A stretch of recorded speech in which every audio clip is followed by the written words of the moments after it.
Okay, you may start, please. May I, sir? Yeah, please, Unnati, go ahead. Sakshi, please present the same.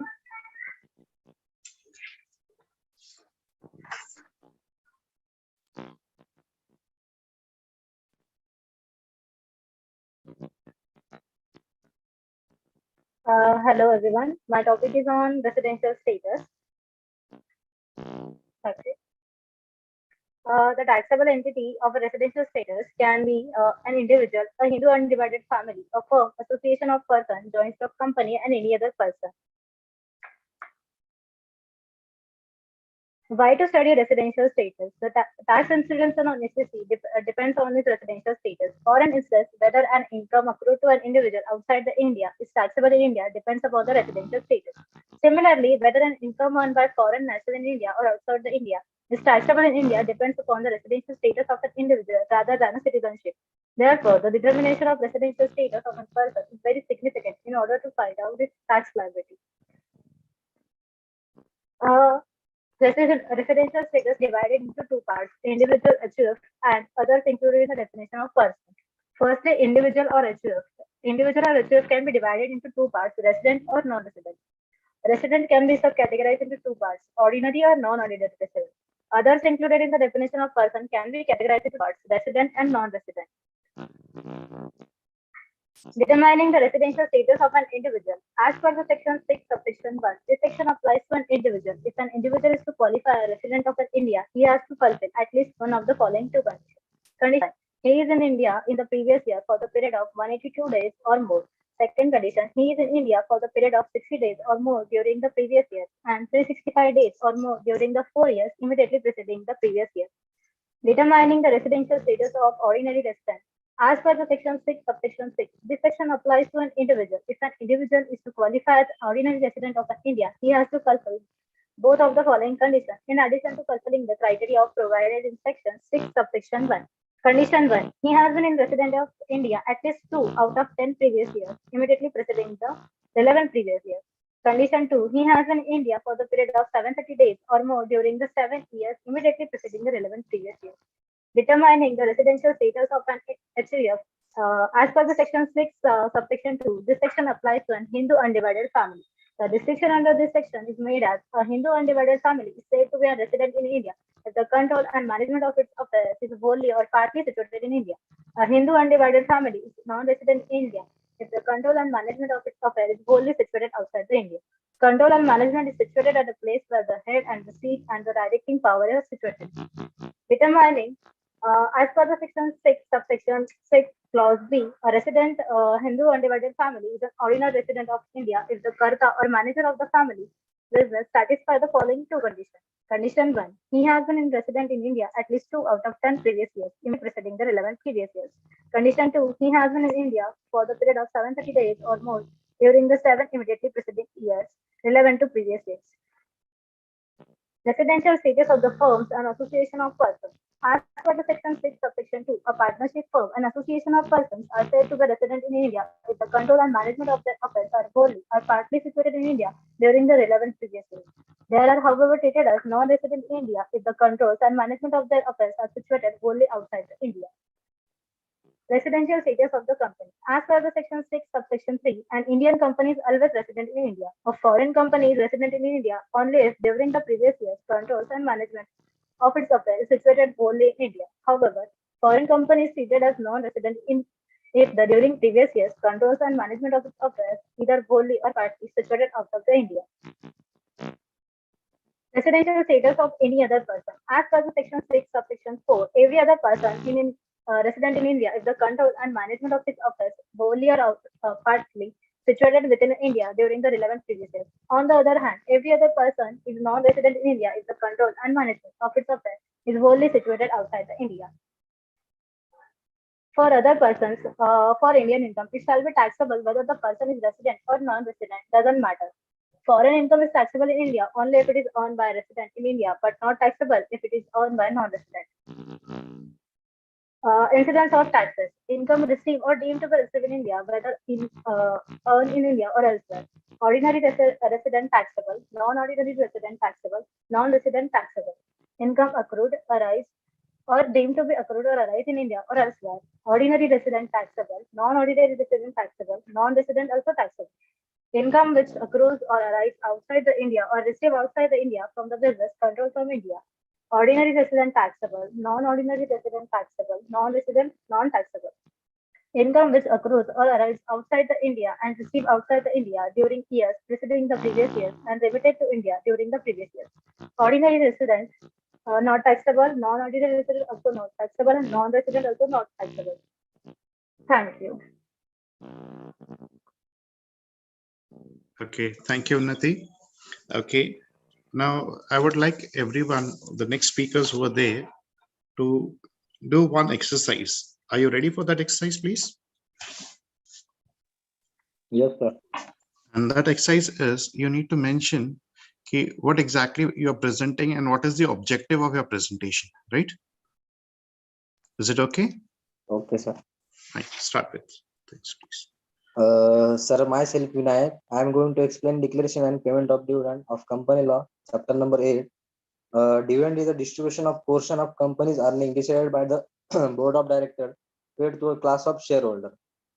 Dividend can be declared out of profit for that year after providing depreciation, profit for the previous year after providing depreciation, and carry forward losses. Money given by central government and state government for the payment of dividend. The dividend company may transfer a part of profit to the free before declaration of the dividend. In case of insufficient profit or losses in a year, dividend may be declared subject to maximum rate of dividend previous 3 years, or maximum amount to be drawn from free reserve. 10% should be paid up capital and free reserve, and minimum balance should in reserve should be 15% of paid up capital. There are two types of dividend: interim dividend and final dividend. After that, BOD recommend after declaration, BOD recommend the rate of dividend to shareholders. Shareholder at the general meeting approve the dividend. Shareholder can reduce the rate of dividend and increase the rate of dividend within after declaration. Within the 5 days from the declaration, amount should be transferred to the separate scheduled bank. Within 30 days from the declaration, the dividend should be paid to the shareholder. Within 7 days from the expiry of 30 days, unpaid money should be transferred to special bank named unpaid dividend account. Within 90 days from the transfer to the unpaid dividend account, the company should be publish the name and the detail of shareholder to whom dividend is unpaid on its website and central government website. Money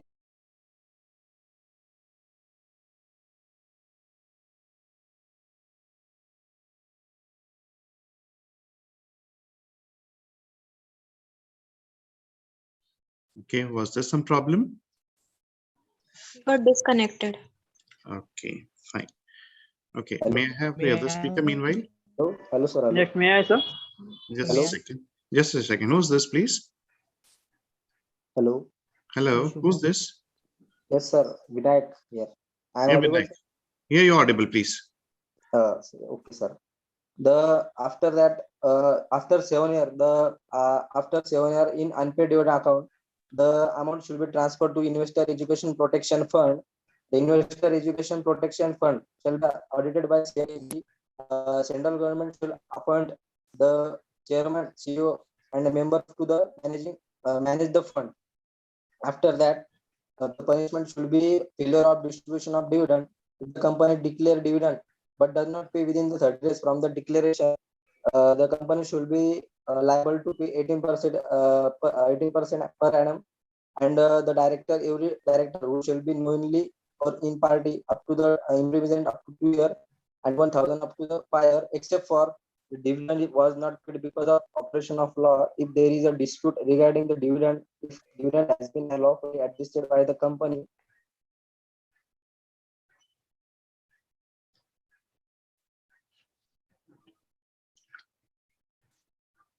So I think again disconnect हो गया है sir, या फिर network नहीं. Fine. So may I have the next speaker, please? Yes, sir. As per the schedule.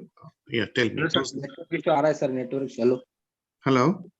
हाँ sir Vinayak network issue आ रहा है sir. Okay Vinayak, फिर से आपको मैं प्रेजेंटेशन के टाइम दूंगा एक बार, ठीक है? ओके सर, मतलब लास्ट ही पॉइंट है सर मेरा। ठीक है, ओके बोल लीजिए please. Except for if the dividend was not paid because of operation of law, if there is dispute regarding the dividend, if dividend has been lawfully adjusted.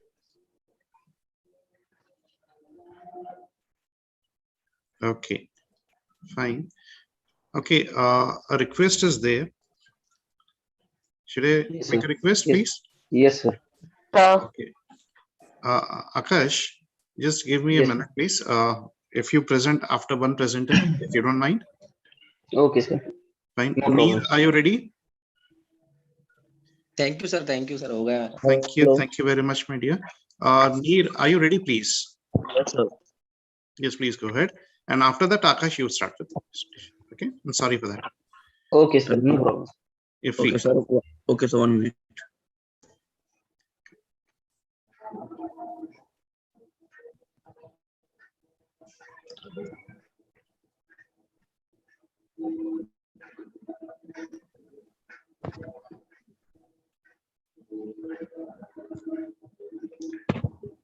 Sir. Hello. Hello. Yes, please go ahead. Sir, can I do after 2 minutes because that I how where is my file? I am not able to find out. So after 2 minutes, after one presentation. Okay, fine. Thank you. Thank Okay. you, sir. Okay, sir. Can I go ahead now? Yeah, please go ahead. Continue. Okay, sir. Thank you.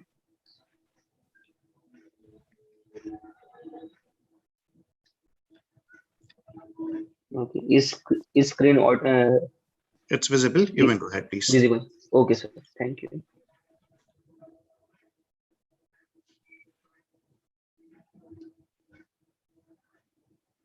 So I have chosen a topic, leverage.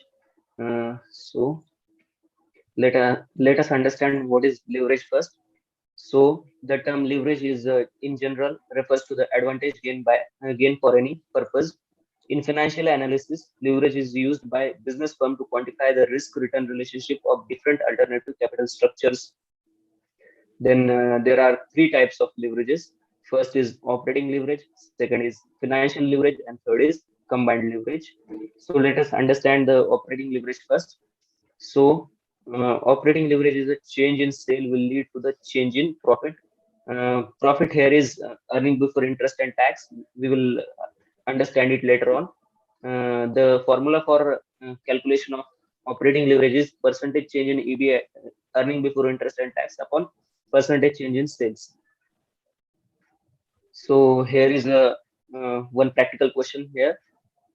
So in first case, the sale is 1 lakh, and in case 2, it is increase. There is an increase of 20%, which resulted the amount. Okay, so which resulted the amount 1,20,000. So here the variable cost is 70%, which results 70,000 and 84,000, and gives us the contribution that is 30,000 and 36,000. So we are given with fixed cost, which is 10,000, and the fixed cost remains constant, so it will never change. Then we get the earning before interest and tax, which is our profit. So here the percentage change in EBIT. This is change upon base into 100. Here change is 6,000, which is derived from 26,000 less 20,000. So you can see there is in first case there the EBIT was 20,000, and the later on it became 26,000. So change is 6,000. So 6,000 divided by 20,000. Here is our base in case 1, and into 100 gives us 30% change. So then we calculate now degree of operating leverage. So change in EBIT upon change in sales. So change in EBIT was 30% and change in sales was 20%, as we seen here. Then it gives us a result of 1.5 times. We can say that 1% change in sale will lead to the 1.5% change in EBIT. So the next leverage is financial leverage. Financial leverage occurs when company has debt contained in capital structure and fixed financial charges. that is interest on debenture. This fixed financial charges do not vary with the EBIT. So this definition is not that conclusive because of time constraint. I have reduced it, but we will understand it well later on. So the formula for calculation of financial leverage is percentage change in earning per shares upon percentage change in EBIT. So here we can see that here we can see the loan is rupees 1 lakh at the rate 10% interest rate and 1,000 shares. We continued with the last example. There was EBIT 20,000 and 26,000, and here the interest is 10% of 1 lakh, which is 10,000 each. So then we get the our earning before tax, which is 10,000 and 16,000. Then we will deduct the tax, which is 30%. So the tax amounts are 3,000 and 4,800, which gives us earning after tax, which is 7,000 and 11,200. We had 1,000 shares, so we get earning per share, that is 7,000 divided by 1,000 gives us 7 per share, and in case 2 it is 11,200 divided by 1,000 gives us 11.2 per share.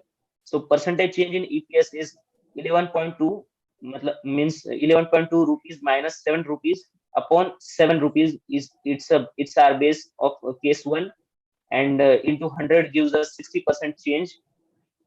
So degree of financial leverage is percentage change in EPS upon percentage change in EBIT, that is 30% upon 60%, which gives us a result of 2 times. It means 1% change in EBIT leads to 2% change in EBIT. Okay, so then the last type of leverage is combined leverage. So effect of fixed operating cost, that is operating risk, is measured by operating leverage, and effect of fixed interest charges is measured by financial leverage. The combined effect of this is measured by the combined leverage, degree of combined leverage. So the formula for degree of combined leverage is contribution upon EBIT, EBT. Here we comes with the third example. We have continued with the same example, but for combined leverage. So the sales were like 1 lakh and 1 lakh 20. Variable costs were 70,000 and 84,000. So we have seen here contribution is 36. Fixed cost was rupees 10,000 and gives us EBIT of 20,000 and 26,000. The interest rate was 10% on rupees 1 lakh, gives us the amount of rupees 10,000 each. That resulted earning before tax 10,000 and 16,000. Tax percentage was 30%. So the tax was okay. बस इतना ही है, खत्म हो गया. Just finish this. Okay, sir. Thank you.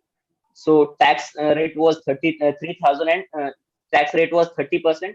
Gives us amount of 3,000 and 4,000. Earning after tax is 7,000 and 11,200. Gives us EPS of 7 rupees 7 and 11.2. So the degree of combined leverage is change in EPS, means earning per share upon change in sales. So which gives us 60% upon 20% is 3 times.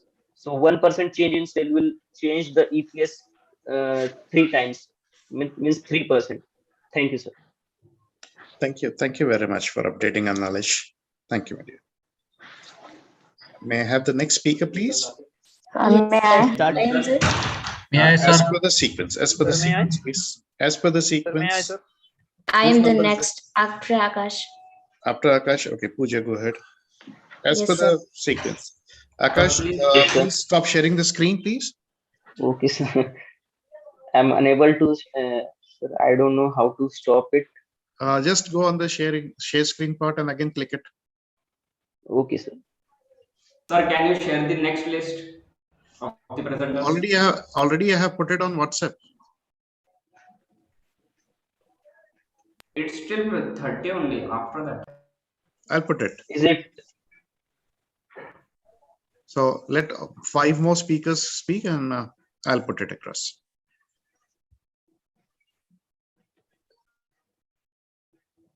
So last number is 30 after 47. Okay, fine. I'll see to that. Sir, is it visible? Yeah, it's visible. So Pooja, after Pooja, Neer will complete, and I'm putting the next people. Okay, start please. Just a second. Hello everyone. My topic is business level strategies. First, we will go with introduction. Here, business level strategies are, just a second, sir.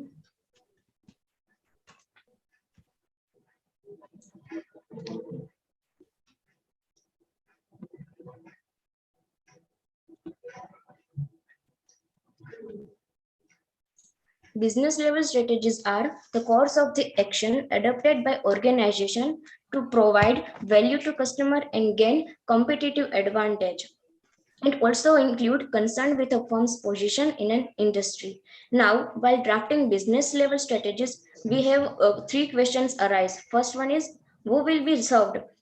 Knowing one's customer is very important in obtaining and sustaining the competitive advantage. So customer may be price sensitive or may be price insensitive. Second is, what needs have to be met?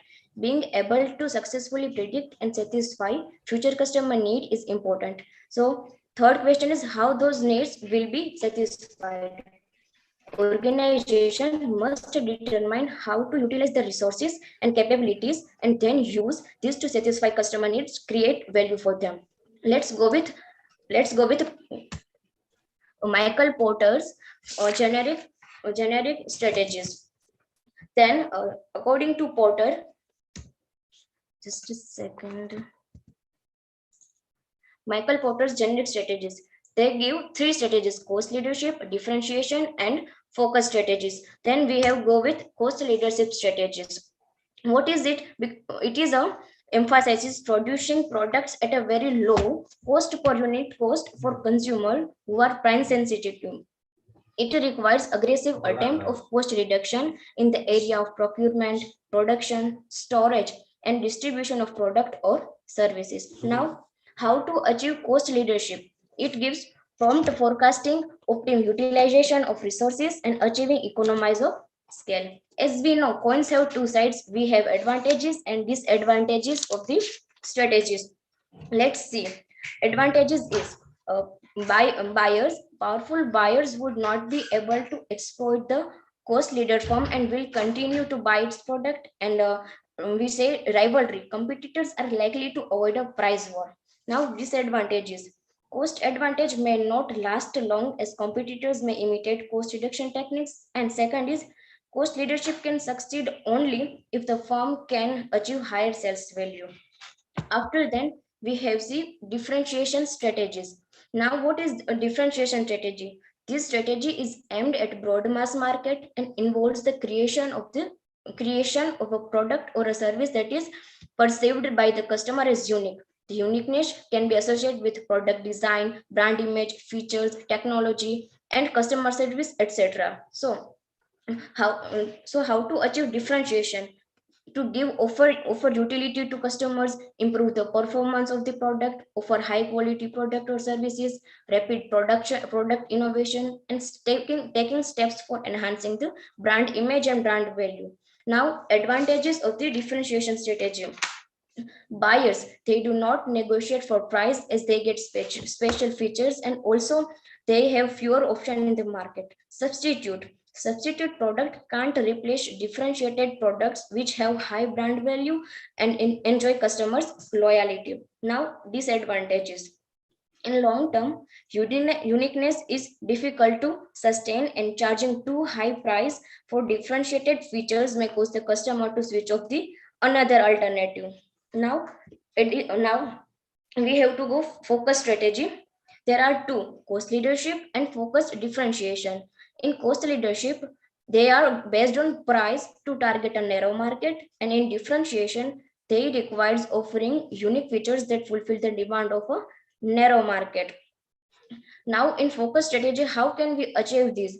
To selecting specific niche market, creating superior skills, generate high efficiency, and developing innovative way to provide this. Now, advantages of focus strategies. In this, we have give premium prices to product, and rivals and new entrants may find it difficult to compete with us. In disadvantages, the firms lacking in indistinctive competitors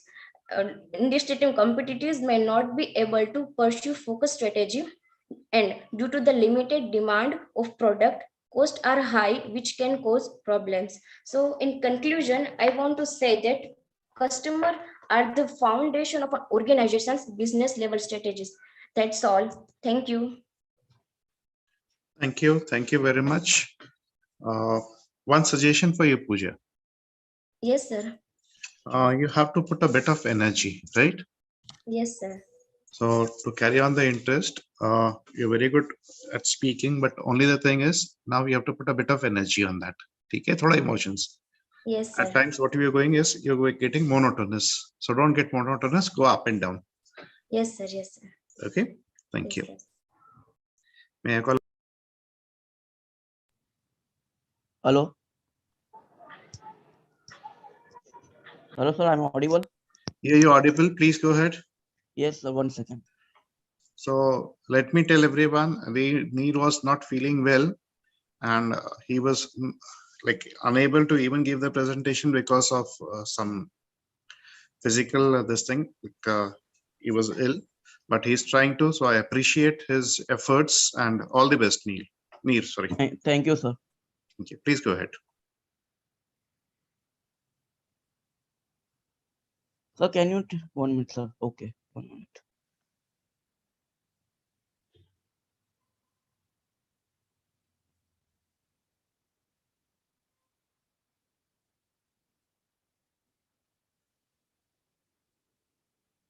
Are you facing some problem?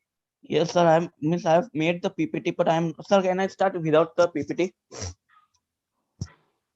1 minute, sir. Yes, you can go ahead, please. 1 minute, sir. I will start. I will say 1 second, sir.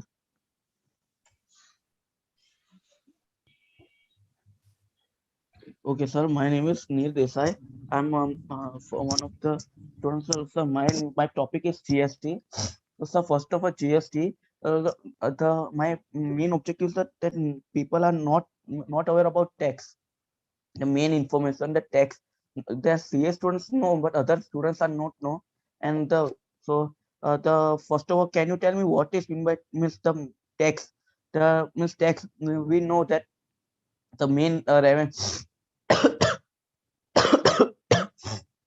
the means the tax, which is one of the revenue for the government. It is the fiduciary burden. Fiduciary burden means it is related to money. There's a connection which is related to money. Means it is the money. It is a burden for any person or any owner of a property or any person to pay the money to a government. And that money, the government is the source for the government. The source for the government, in which that money is used for the any public welfare or anything like making roads or anything. In simple words, I can say that money that people have to pay to the government, which used to for provide public services. The second level, the taxes being divided into the two ways: direct tax, indirect tax. Direct tax, a, a direct tax, a kind of charge we have. Sorry, sir. It was directly on a taxpayer and are paid directly to government. Means any person which has to directly pay to the government, not indirectly but directly to bank. Yeah, the only example of direct tax is income tax. The finally after the means after the in audit and after the amount which the person has to pay directly. The no other way is there for direct tax. The only that the person has to pay to. Hello, I'm audible, sir. Yes, you're Hello? audible. Please continue. So, Continue. yes. Direct tax cannot be shifted by a taxpayer. Means the taxpayer cannot shift it. If I'm not able to pay my tax, then you can pay. It cannot be shifted. The indirect tax, the taxpayer just consult that every state the tax incidence is passed passed on it. Well, in short, I will tell that indirect tax is a tax. I was forget to put that 1/3 means the 1/3 of total means the total revenue of the tax. The 1/3 is of direct tax and 2/3 of indirect tax. And now the people tell that they are not paying tax. That people are said that we are not paying tax, but they are not right. Any person who are buying a product or getting any service. Example, if I'm getting a service of a seller, I'm paying the money on which they are charging the GST. And the indirect tax is not means beared by any person. It is beared by person. It is not beared by a manufacturer or any renderer service. It is beared by the consumer, and it is tax which can be shifted from manufacturer to a consumer. In short, in short, I say that a person who pays from their own pocket is called indirect tax. A person collects tax from the customer, pays to the government is called indirect tax. First, before GST, there were different types of tax like VAT, service tax, excess customer GST. Sorry, not GST till 2017, but after implementation of GST, they have revoked the back taxes like VAT, service tax, and excess custom.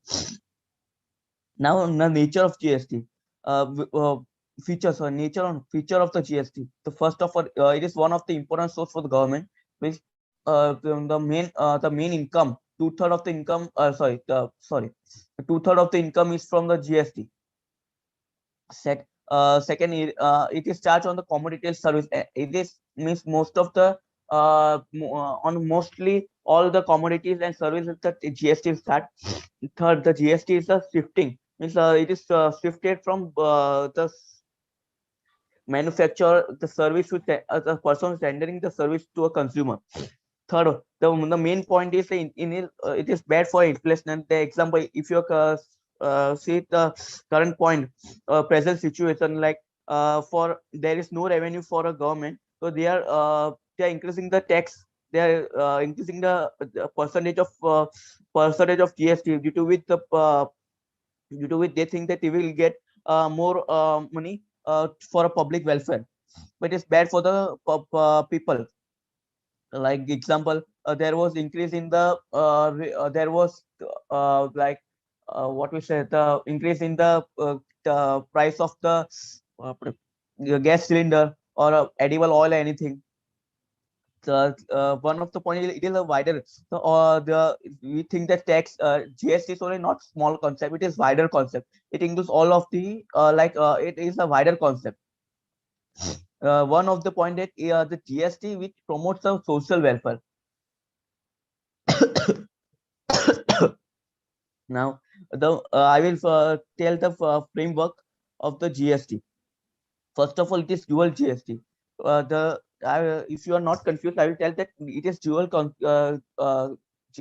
concept. Means dual GST means I want to tell that first of all, before GST, there were different tax like service tax. I don't know that, but there was different of government, central government and central and state government.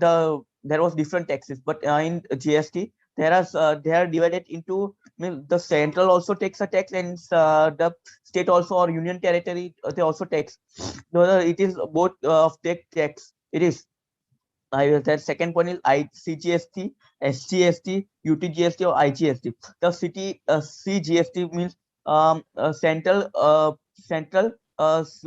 goods and service tax. Yes, sir. Thank you. Your time is up, my dear Okay. friend. Thank you. So I would request Sir, may everybody I? to just a second, please. I would request everybody to first please put on the cameras now for 30 seconds. Everybody. Just for 30 seconds, I want everybody's attention over here. Thank you for responding. So I want all the cameras on for 30 seconds now, please. Yes, And sir. we have to do something. Do you know what we have to do? No, sir. No idea, sir. No idea. So let us go and get an idea now. So put your hands like this and Clap for Neil. Thank you, sir. So, It is because of OC training only, because means before OC training I was not confident. okay. And I the was thing not is, yes, sir. and this is the appreciation, like being in such a condition also as a fighter, you came back, right? So Thank you, sir. it's a salute for your fighting spirit. Thank you, sir. Fine. So does everyone agree to that? Yes, sir. Yes, sir. Yes, sir. Yes. Of course, sir. Yes, sir. Neer, you are a fighter. So that's great. And this is what one new Thank you, thing that thank has you. come up now, right? As a fighter, you could do it. So thank you very much. And thank you for listening to me. Great, Neer.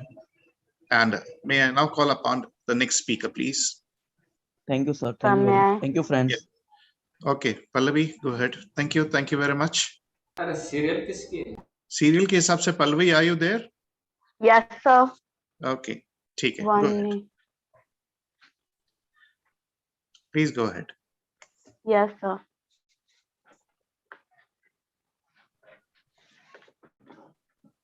Is it my skin visible, sir? No, not yet. Just let me see. Just give me a second, please. Yes, sir. No, it's not visible.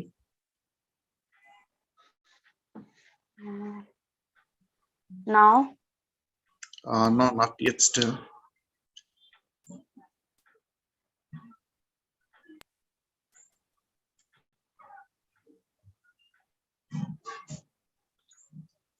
So you're sharing it from the laptop or mobile? From mobile. Sir, Okay, नहीं, now you are laptop visible. से करती मैं.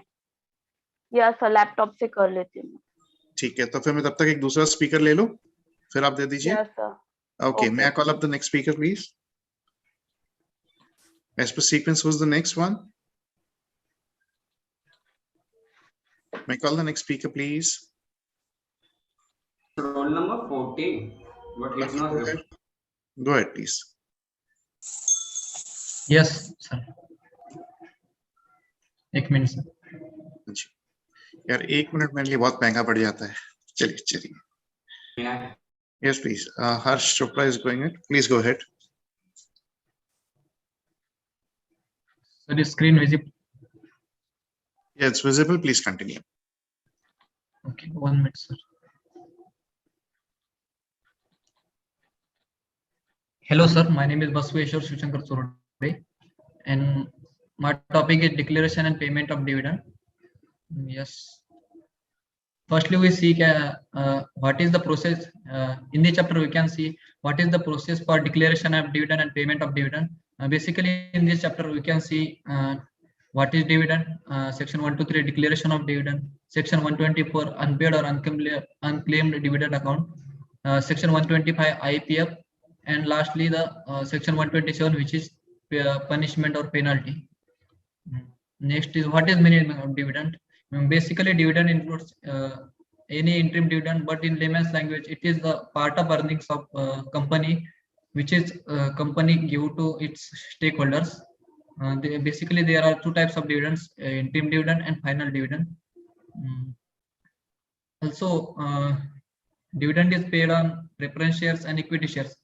Basically, preference shares are two types: cumulative preference shares and non-cumulative preference shares. Cumulative preference shares on which dividend is accumulates if not paid in year. In case of non-cumulative preference shares, no arrears of dividend in future is payable. If dividend is not declared, then not given. And in the case of equity shares, dividend depend on policy of company or depends on profits of company or discretion of company. There is very much differences in interim dividend and final dividend. Interim dividend is paid. Interim dividend is paid between the two annual general meetings, and final dividend is paid at dividend declared at general meeting. It is recommended by board of directors and approved by shareholders in annual general meeting. Interim dividend is announced by board of directors. Final dividend is recommended by board of directors but approved by shareholders in the annual general meeting. Interim dividend can be declared before preparation of financial statement, but final dividend should be declared after preparation of financial statement. Revocation, it can be revoked. Interim dividend can be revoked with consent of all shareholders. but final dividend cannot be revoked at all. There is no provision required for declaration of interim dividend. Sorry, sir. Interim dividend can only be declared only with special provisions in Article of Association. But final dividend, declaration of final dividend, no provision required in articles. Okay. Sir, dividend can be declared out of current year profit or past year profit or accumulated profit or reserves and money provided by central government or state government, or it can be provided by current year profit or out of accumulated profits combination. Company can transfer at a discretion amount to its reserves. If we declare dividend out of reserves, then we have to follow these 4 steps. Basically, first step is we cannot declare dividend of rate more than average of rate declared by company in past 3 years. Second is total amount that can be drawn up from accumulated profit should be 1/10 of paid up share capital and free reserves as per latest audited financial statement. Third condition is जो भी हम amount अभी withdraw करते हैं उसमें से सबसे पहले सेटअप करना है लॉसेस कैरी फॉरवर्ड जो करंट ईयर में जो लॉसेस है उसको. फर्स्ट स्टेप इज जो after dividend declaration balance in reserve should be 15% of paid up share capital. Okay, जो भी हमने अमाउंट ऑफ डिविडेंड डिक्लेयर किया है should be transferred to schedule bank in within 5 days in a separate account, except in case of government company. Dividend can be payable in cash, check, warrant, or can also paid in any electronic mode. Dividend can be payable to registered shareholder or his order or to his banker. There is specific prohibition on declaration of dividend. Company which is defaulted in compliance of section 73 and 74. The logic behind is that company have to first बोले तो sir company के पास अगर पैसा नहीं होगा तो वो dividend कैसे डिक्लेयर कर सकती है इसमें डिफॉल्ट किया है तो. उसके बाद सेक्शन 8 कंपनीज को भी प्रोहिबिशन है, वो डिविडेंड डिक्लेयर नहीं कर सकती. उसके बाद sir section 124 unpaid dividend account. Company ने डिविडेंड डिक्लेयर करने के बाद विदिन 30 डेज में डिविडेंड नहीं पेड किया अगर नहीं क्लेम किया तो डिविडेंड अनपेड डिविडेंड और अनक्लेम डिविडेंड शेड्यूल बैंक में का within 7 days unpaid dividend account में ट्रांसफर करना पड़ेगा. अगर कंपनी के साइड से अगर नॉन कंप्लायंस होगा तो उनको 12% इंटरेस्ट देना पड़ेगा from the date of default. और कंपनी को विदिन 90 डेज में एक स्टेटमेंट प्रिपेयर करना होगा जिसमें उसका नाम, last known address and unpaid dividend account company के वेबसाइट पे या फिर website approved by government for this purpose उस पे डालना पड़ेगा. Within after expiry of 7 years after transferring the unpaid account, the company should transfer the unpaid or unclaimed dividend along with interest to investor education provident fund. There is or any person claiming for amount transferred in unpaid dividend account may apply to company for payment of money claim. तो कोई भी 7 साल के बाद भी वो IPF में transfer होने के बाद भी उसको क्लेम कर सकता है. If company fails to comply this provision, then company should be penalized for one-time failure 1 lakh rupees, and for continuing failure it should be 500 each day after first subject maximum to 10 lakh, and for every officer which is in default 25,000 for one-time failure, and for continuing failure it should be 100 each day after first subject to maximum 2 lakh. Next is now we can see investor education. Your time is up. May I? Sir, may I? Sir, may I in the series, sir? Sir, may I? In the person who's there in the series now, please. Who's Sir, there? me, Pallavi. Pallavi. Okay. Pallavi. Thank you, sir. After that, the person who's there in the series, please. So, Thank you, sir. Okay. Yes, please. Go ahead. Pallavi, are you ready? Yes, sir. Please continue. Is it my screen visible, sir? Yes, it's visible. Please go. Okay, sir.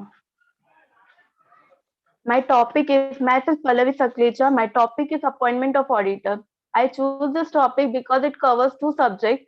First is corporate law and second is audit.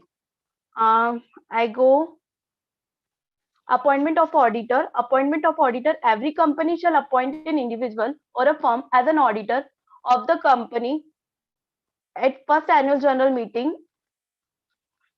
At first annual general meeting, the auditor shall hold office from the conclusion of first AGM till the conclusion of its sixth AGM, and thereafter till the conclusion of every sixth AGM. The manner and the procedure of selection of auditor by members of the company at AGM has been prescribed under the Companies Act, Audit and Auditors Rules 2014. Term of auditors. Term of auditor is defined in section 139(2), provides that listed companies and other prescribed class or classes of company, except one person company and small companies, shall not appoint or reappoint an individual as auditor for more than one term of 5 consecutive years. And second, an audit firm as auditor for more than 2 terms of 5 consecutive years. Rotation of auditors, governed by section 139(3) and 4. Member of a company may resolve to provide that in the audit firm appointed by them, the auditing partner and his team shall be rotated at such interval as may be resolved by members. The audit shall be conducted by more than one auditor. The central government may by rules prescribe the manner in which the company shall rotate their auditors. Appointment of first auditor. Appointment of first auditor, section 139(6). First auditor shall be appointed by Board of Directors within 30 days of the date of registration to hold office until the conclusion of first AGM. Casual vacancy of auditor. Casual vacancy will be filled by under section 139(8), filling the casual vacancy by vote within 30 days, and if vacancy is caused by resignation, the appointment by board shall be approved by company at general meeting convened within 3 months of recommendation of board. The auditor so appointed shall hold office until the conclusion of next AGM. Appointment of auditor in government company. The government company's auditor is appointed by Comptroller and Auditor General of India within 180 days from the commencement of financial year. Appoint an audit duly qualified to be appointed as an auditor of companies under this act shall hold office till the conclusion of next AGM of that AGM. First auditor in case of government company shall be appointed by Comptroller and Auditor General of India within 60 days from the date of registration of company. In case of failure, the Board of Directors within 30 days appoint the auditors. And if in that case also failure, within next 60 days, it is EGM by members.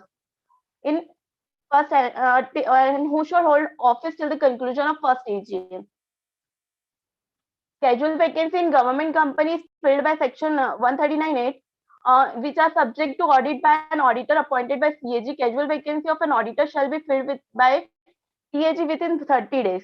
In case CAG does not fill the vacancy within the said period, the Board of Directors shall fill the vacancy within next 30 days. Reappointment of auditor. Reappointment of retiring auditor, section 139(9), 10 and 11 govern करता है. A retiring auditor may be reappointed at AGM if he is not disqualified for reappointment and he has not been given a notice in writing to the company of his unwillingness to be reappointed. A special resolution has been passed at that meeting. And if no auditor is appointed or reappointed in the existing meeting, the auditor shall continue to be the auditor of the company. Thank you, sir. Thank you very much. Thank you, Pallavi.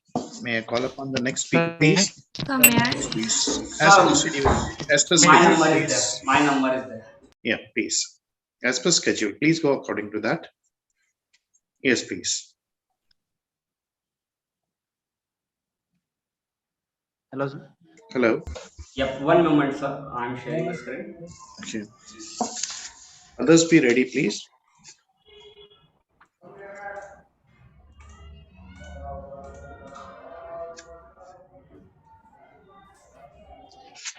Lecture one. My presentation is.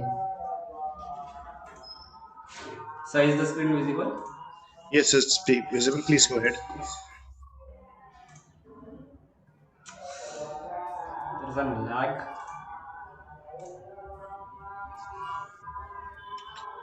Please start. 1 second, sir. My internet is lagging. I'm just stopping and resharing.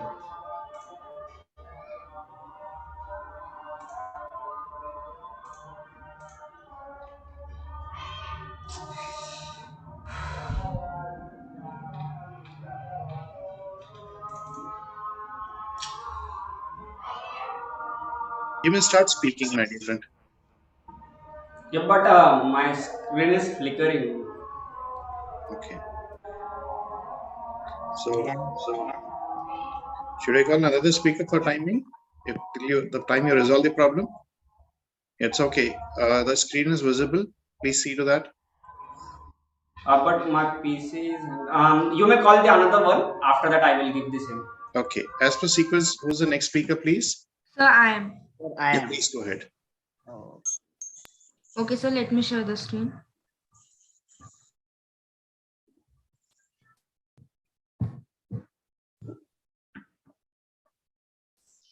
So is it visible? Yeah, it's visible. Please continue. Okay, so guys, my topic is agriculture income from direct tax. According to section 2(1)(a), agriculture income is fully exempt under section 10(1) of the Income Tax Act. But agriculture income includes any rent or revenue derived from agricultural land situated in India and used for agricultural purpose. Also, income from agriculture operations like harvesting, growing, etc.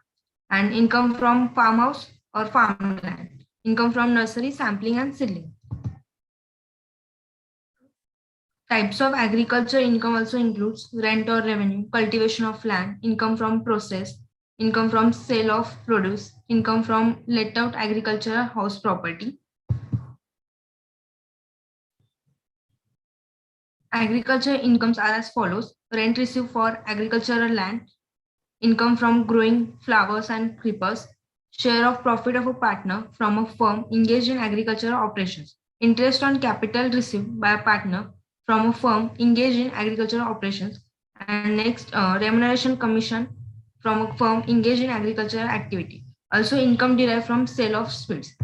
There are some non-agricultural incomes which does not form part of agriculture income.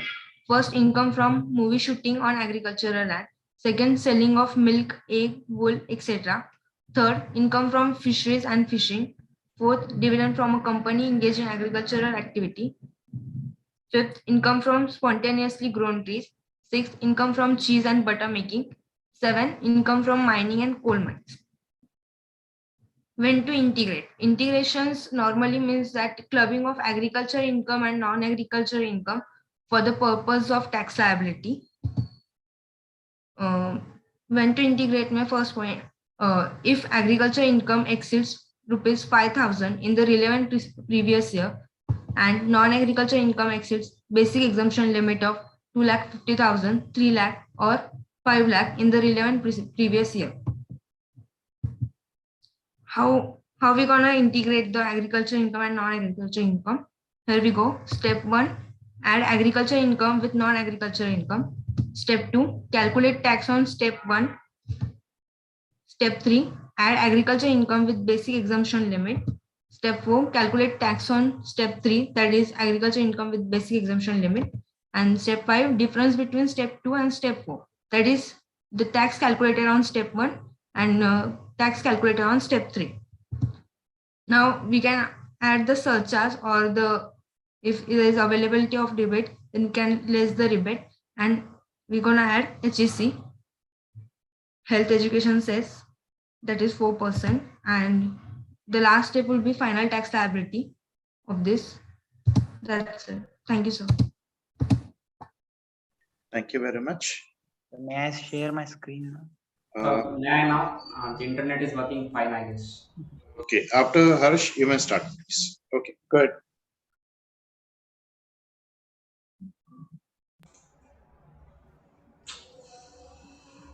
Is the screen visible, sir? Yes, it's visible. Please continue.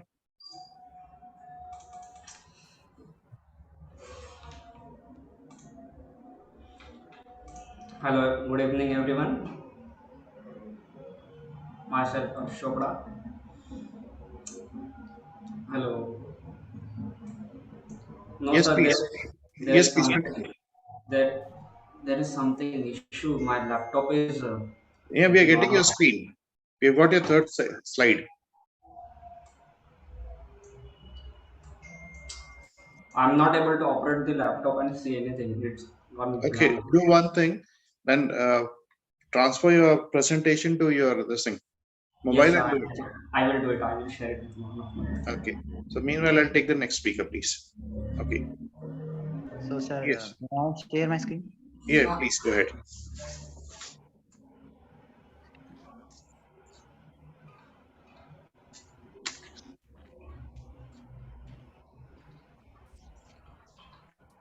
Oh,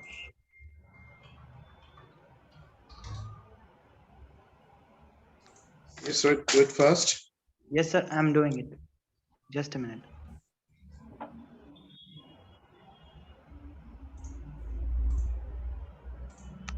Is the screen visible, sir? No, not yet. Okay. Okay, then I will not share the screen. I Okay, will you just. can put on the camera and start speaking. But the option is gone. Okay.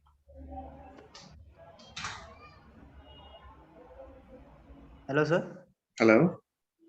Good evening, sir. Am I visible? No, not yet, my dear friend. Okay. Yeah, you're visible now. Go ahead. I can show you my screen by just turning the camera this way. Is that visible? Yes. You may directly start speaking. No need of that. Put on the camera and start speaking. Okay, sir. So my topic is my name is Rohit Mandani, and my topic is business level strategy, which is from strategic management, my favorite subject. So business level strategy is important for everyone, every business to be precise. For example, a chai wala to a chandi wala, from a Burger King to a Goli Vada Pav. Everyone needs business level strategy to sustain in the market. So the first thing every businessman would like to recall is what the consumer wants. So I would like to share a story about Goli Vada Pav, the founder, who had this experience with himself, and which can help us elaborate what the term business level strategy is. Back in 2003, he was analyzing the market to know what kind of product he can sell. So he went down streets and he started to remind what can be that product. So after viewing the market, he got to know that aloo is the most food thing in every cuisine in India or in worldwide. And he later saw Western culture, Western foods, where the food also had aloo, and that made it tasty. So after looking at our vada pav, he said, मतलब जो हमारा है वो तो चल रहा नहीं, और बाहर का है वो तो हम खाते हैं, पैसे देते हैं, ज्यादा देते हैं, और पेट भी नहीं भरता है. And so he came up with this idea कि अगर इटली में पिज्जा बेच सकते हैं तो हमारे यहाँ पे भी तो वड़ा पाव ही खाते हैं. So he started this market analysis and then started launched this product, Goli Vada Pav. So Goli Vada Pav went so famous that nowadays it has 300 branches. So this only tells us three qualities which are which basically explains us business level strategies. First is we should understand customer needs. Second, we should effectively produce the product which customer wants, and third is we should do this efficiently, effectively, continuously to get competitive advantage over all of our rivals. So there are three business level strategies. The first one is cost leadership. So in that, a businessman has to achieve economies of scale, and he tries to minimize the price of product as much as possible. The for example for this is Amazon, which supplies most of the products at cheapest cost. So Amazon is the example for cost leadership strategy. The second strategy is differentiation, where a businessman wants to make his product unique, just like Apple, Nike, where they are surrounding the value of the product, the brand value of product, by heavy marketing and high quality products. And the third strategy is focus strategy, in which a businessman tries to identify a specific niche and then he tries to excel in that niche only. Just like Maggie, Nestle focused on a particular segment where students wanted to have some quick food and in 2 minutes, 5 minutes, without much miseries of cooking. and all stuff. So they came with the product Maggie, and they just took over the market share of quick products which can be eaten. So these are the three strategies, and another one was best cost provider strategy, which is used by Microsoft or Toyota, in which Toyota tried to copy the product which was made by Mercedes-Benz for the people who are in middle class level. So all these strategies are summed up to just help a product, a businessman to sustain in a market and to gain competitive advantages. So that's all from my side, sir. Thank you. Thank you very much. And there's one suggestion for you. Yes, sir. The suggestion is just work on your tones. The rest of the things are okay, and the examples in which the way in which you have taken up the examples and you have explained it was excellent. But only the thing now is work on your tones, right? Okay, sir. Thank you, sir. Thank you. Yes, please. May I have the next speaker? Yeah, so this is Harsh. May Yeah, I please go start? ahead. Yeah, please go ahead. Good evening, everyone. I'm sorry for the inconvenience. Next, please. The topic of mine is portfolio analysis. In business terms, a portfolio is a group of business, brands, products, services offered by an organization. Portfolio analysis can be defined as a set of techniques that helps strategize in taking strategic decisions with regard to individual products or businesses in a firm's portfolio. Concepts of portfolio analysis. There are three important concepts, the knowledge of which is must to understand different models of portfolio analysis. Next page, please. So, the first one is strategic business unit. Analyzing portfolio may begin with the previous one. You took it. Thank you. Analyzing portfolio may begin with identifying key businesses, also termed as SBU. An SBU has the following characteristics. It has single business or collection of related business that can be planned separately. It has its own set of competitors. It has a manager who is responsible for strategic planning and profit. Example, ITC. The second one is experience curve. It is based on the concept we learn as we grow. The implication is that larger firms in an industry would tend to have lower unit cost as compared to those for smaller companies, thereby gaining a competitive cost advantage. Experience curve has following features. As a business organization grow, they gain experience. Experience may provide an advantage over the competition. Experience is a key barrier to entry. Example can be two-wheeler sector. Next slide. A typical experience curve may be depicted as follow. This is an example of experience curve. As we increase the production, the cost per unit get decreases. Next slide, please. Thank you. Product life cycle, the third concept. It is a useful concept for guiding strategic choice. PLC is a S-shaped curve which exhibits the relationship of sales with respect of time for a product that passes through the four consecutive stages. First, introduction, that is slow sales growth. Second, growth, rapid market acceptance. Third, maturity, slow down in growth rate. Fourth, decline, sharp downward drift. Example can be iPod. Next page, please.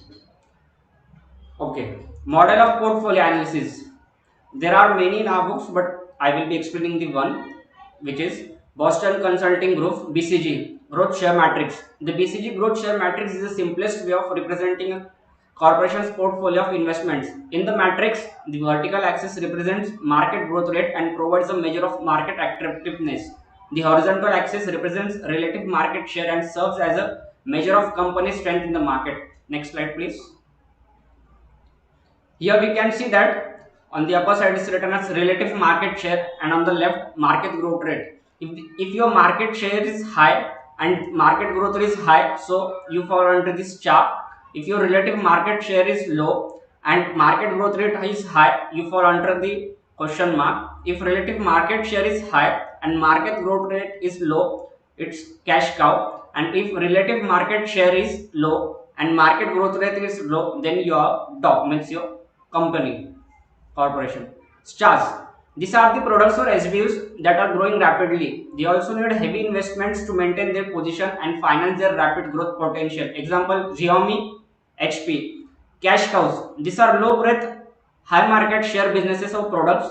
They are established, successful and need less investment to maintain their market share. In long run, when the growth rate slows down, stars become cash cows. Example can be Dish TV and Tata Sky. The reason can be due to the OTT platforms Now less people are interested in the TV connections. Next page, please. Yes.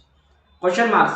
These are low market share businesses in high growth market share. They require a lot of cash to hold their share. Question marks left unattended are capable of becoming cash traps. Example can be Samsung and Oppo, because new players are coming in the industry. Samsung is still performing well, but still this Xiaomi is playing a big role. Dogs. These are low growth, low share business and products. They may generate enough cash to maintain themselves but do not have much future. Dogs should be minimized by means of divestment or liquidation. Example can be iPod. We are well aware that iPods are getting out of the market these days. Next place, please. Thank you. I hope you understood the concept of product life cycle. Thank you. Thank you so much. Yeah, thank you Thanks, for sir, for beautiful cycle. मेरा number है sir Nilesh Solanki 7 number Okay, Yes, Soham, जिसका you may number है वो शुरू करेगा end this दोस्त. thing. 7 number sir should I Okay, start yes, please. No fights, but only go in sequence because you're going live on Soham, YouTube. end the Everybody, stream. Sequence ही है sir 7 number sir okay, but fight मत करो because you're going live, right? Okay sir चलो, go ahead. Sir PPT नहीं है sir start कर दो क्या हाँ, कर दीजिए please. Thank you sir good evening sir my name is Nilesh Solanki and my topic name is financial and accounting system Nilesh, put on the camera, please. Sir मैं sir network issue है sir गांव में आया इसलिए sir Okay. should I start sir Yes, please.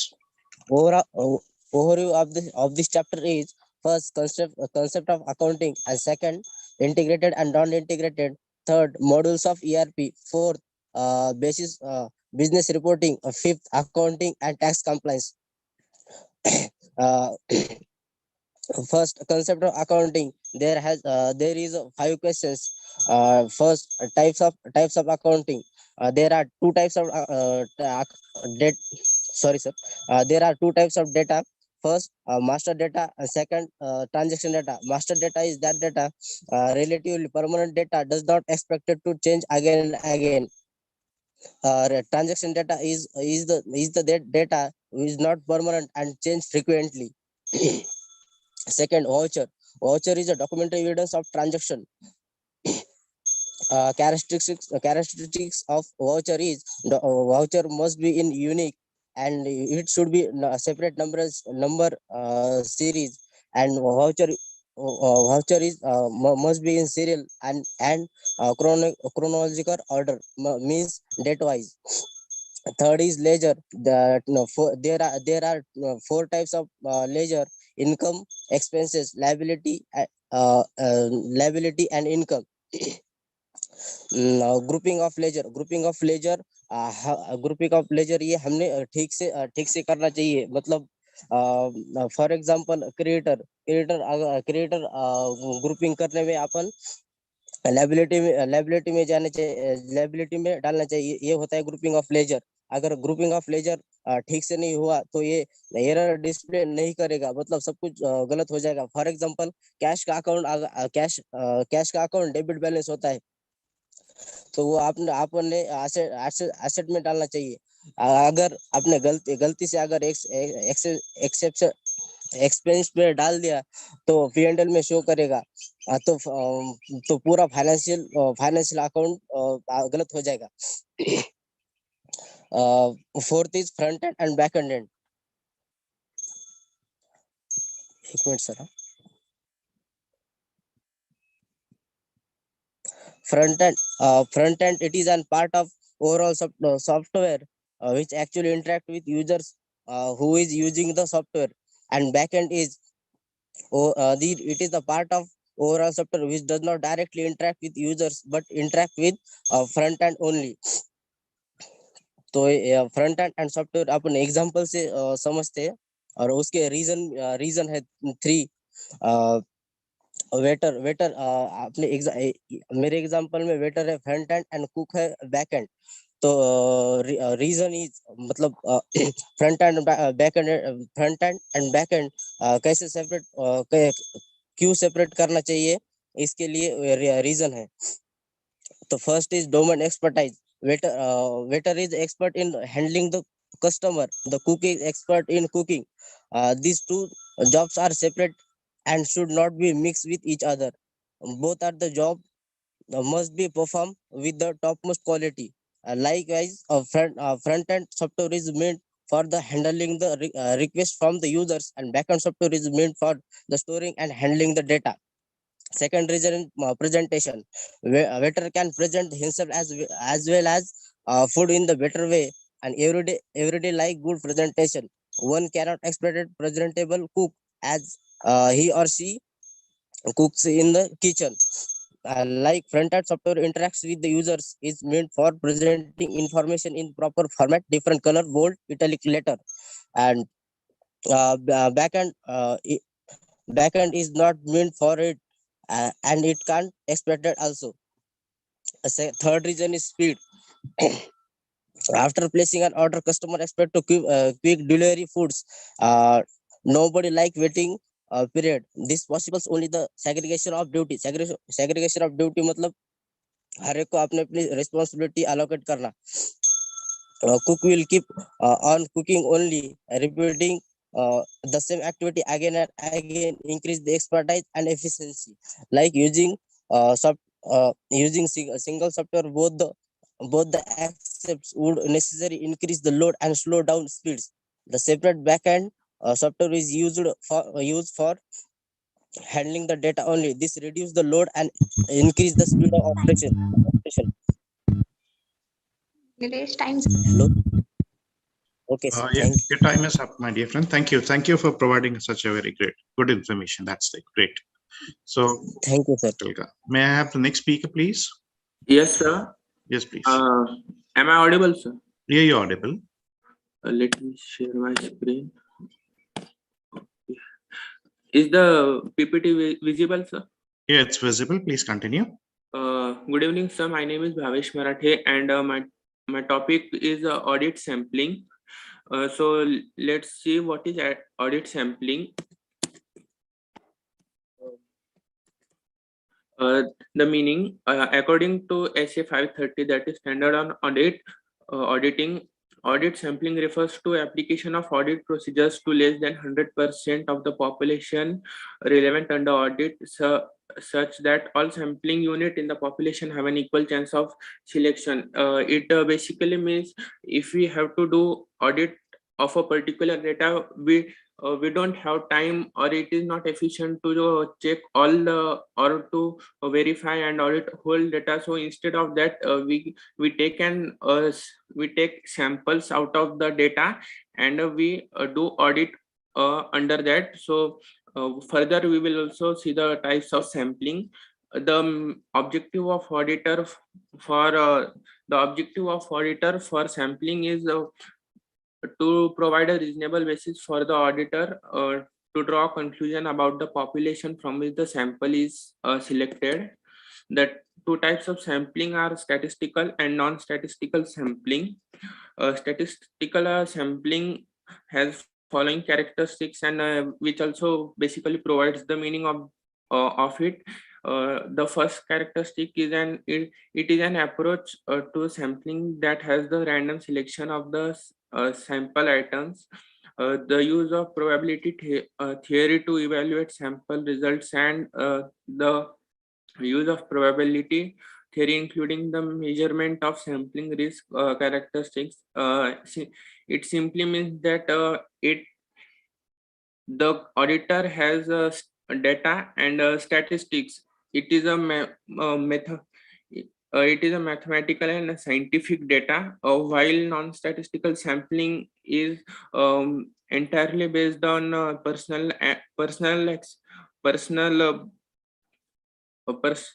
what we can say that personal judgment and experience of auditor. It is also simple, and the main characteristic is that it is neither objective nor scientific, because non-statistical sampling has the chances of biases on the side of auditor, because it is completely based on the judgment of the auditor, and neither it is scientific, because it is not based on any scientific data. The factors to be considered for deciding upon the extent of auditing upon the extent of checking on a sampling plan is that we should consider the size of organization under audit, state of internal control, adequacy and reliability of books and records, tolerable error range, and a degree of desired confidence. These are the factors that we should always consider while doing the audit and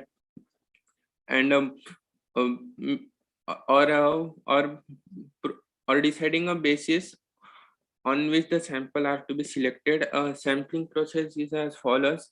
First, the auditor decides sample design, then sample size is selected, then on the basis of sample size, sample selection method is done, and then audit procedures are carried on it, which tells about the nature and cause of deviation and misstatement.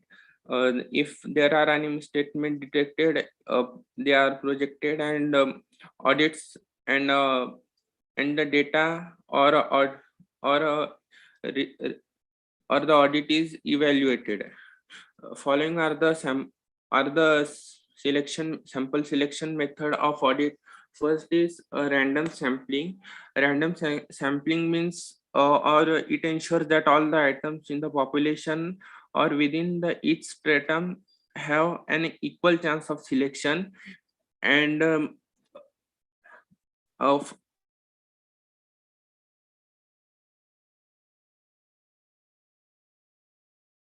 Okay, is there some problem? Have you got disconnected?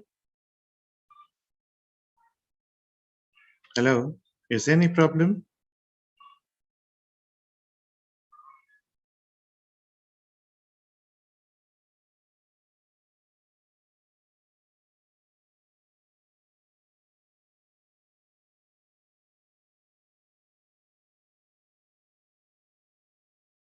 Hello? Network Hello? issue.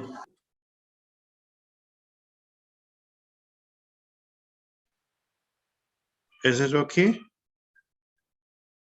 Am I audible, please?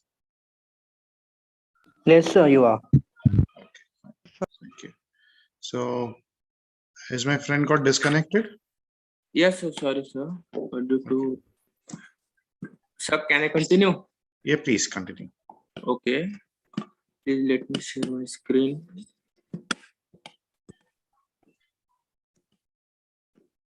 So we were talking about the sample selection method that are conducted and the under audit, and we saw the meaning of random sampling. Further, we were discussing about simple random sampling, where the auditor takes any of the unit of the data and perform an audit on it. The basic feature or the basic advantage of this method is that every unit has an equal chance of being selected, and it is very easy to use, and there is no biasness on the basis of the auditor, that if the auditor may leave any of the unit of the data. The second type of random sampling is stratified random sampling, where the whole population which is to be tested is segregated in a few separate groups called as strata, and a sample is taken from each of them. Actually, the stratification means dividing diversified population into homogeneous populations, which means if a data has uh, types of data, or so the data or the units having similar characteristics are grouped, and one unit of them is tested. Second type is systematic sampling, where the number of sampling units in the population is divided by the sample size to give a sampling interval. For example, for example, 50, and having a determined a starting point within the first 50, each 50th sampling unit thereafter is selected.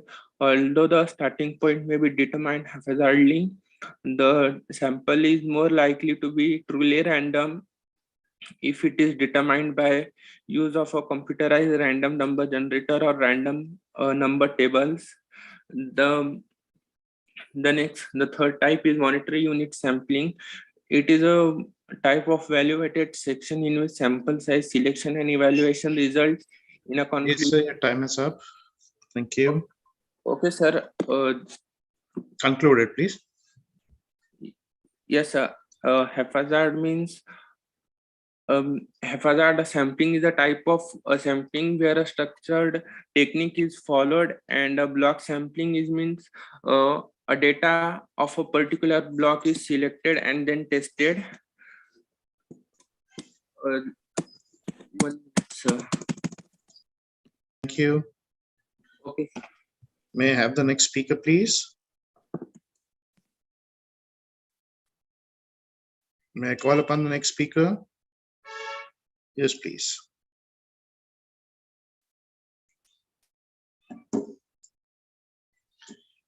Kalyani, is it you who's giving the presentation?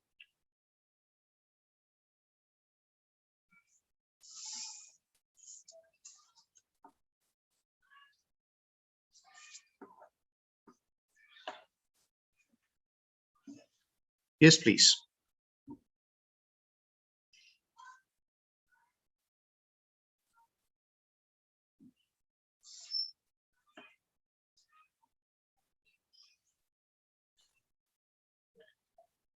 Kalyani, we are not able to listen to you. Have you started speaking?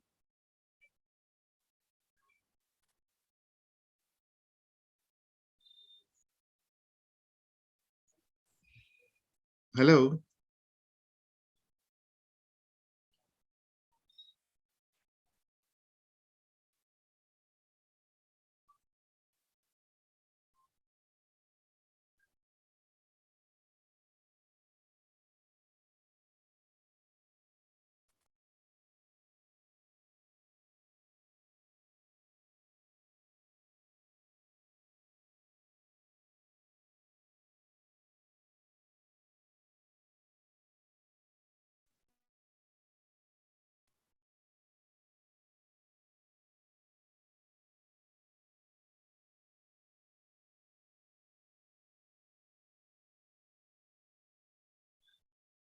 Kalyani, please start. Am I audible? Yes, Yes. sir. Kalyani, we are not able to listen to you. You're not getting your voice.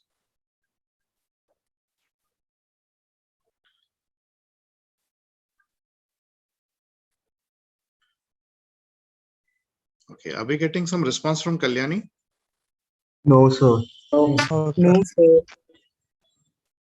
Sir, I'm next on the list. May I start? Means unless she But gets started. now she has shared the screen. No? Unless Yes, she sir. doesn't go over that screen off, you'll not be able to.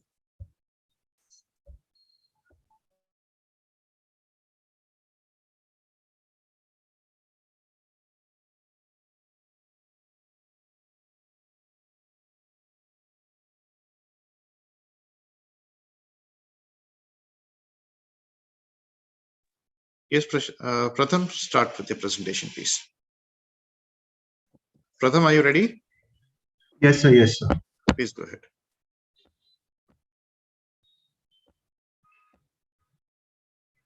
Hello. Am I audible?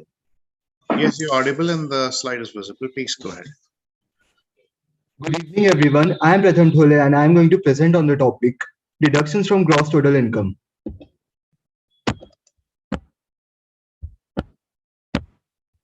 This chapter is basically divided into 4 parts, that is, deduction in respect of certain payments, deduction in respect of certain incomes, deduction in respect of other income, and other deductions. So, I'm going to make you go through deduction in respect of certain payments.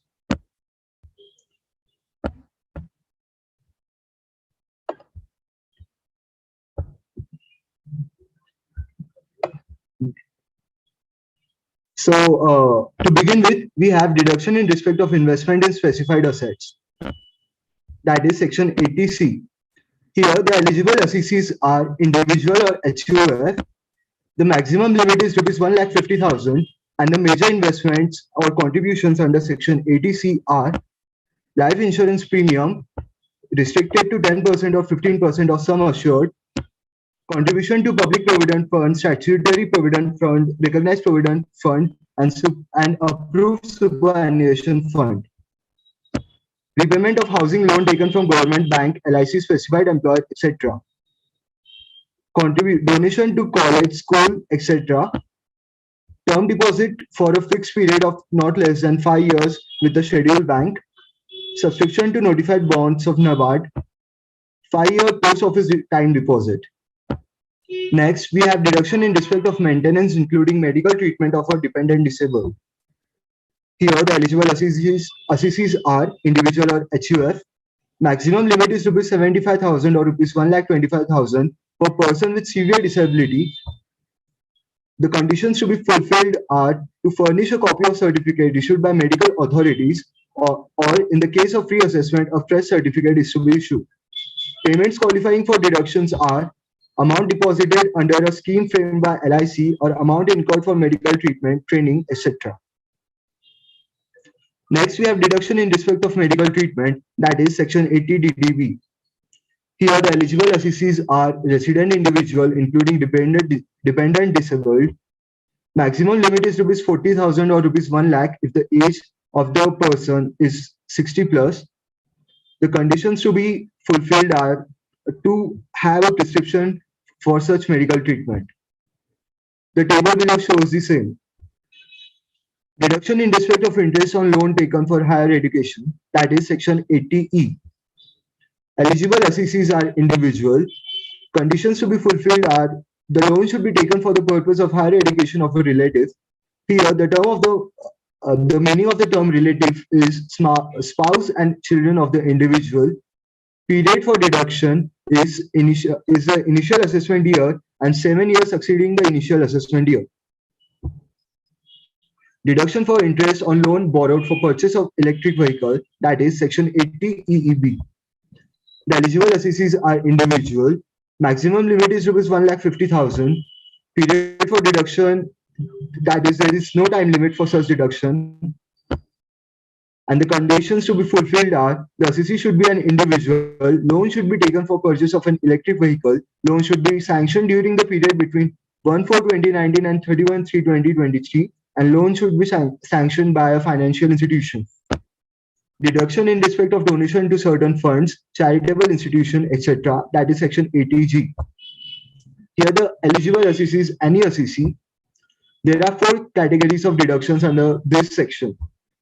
The first is deduction qualifying for 100% deduction without any qualifying limit. Deductions qualifying for 50% deduction without any qualifying limit.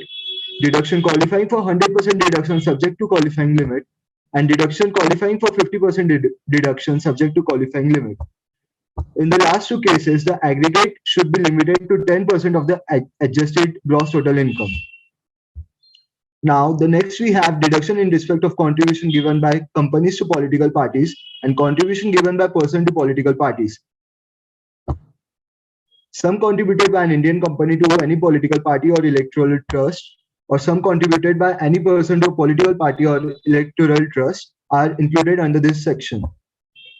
The meaning of the term contribute is donation for any activity to effect public support to any political party, or the expenditure on ads in publication on behalf of a political party. Meaning of the term political party is a political party registered under section 29A of the Representation of the People Act 1951.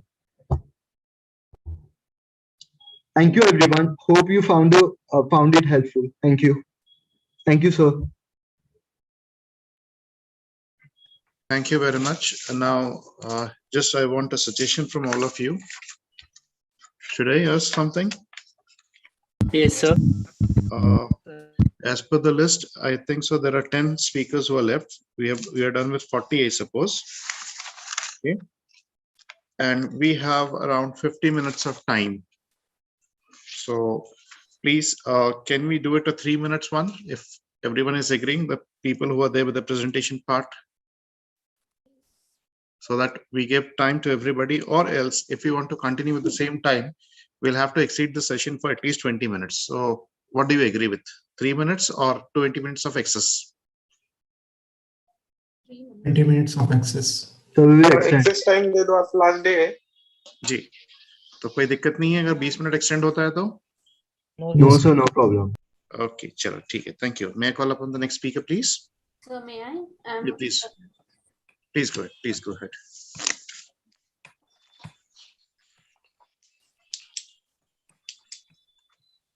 May I know who's taking the lead now?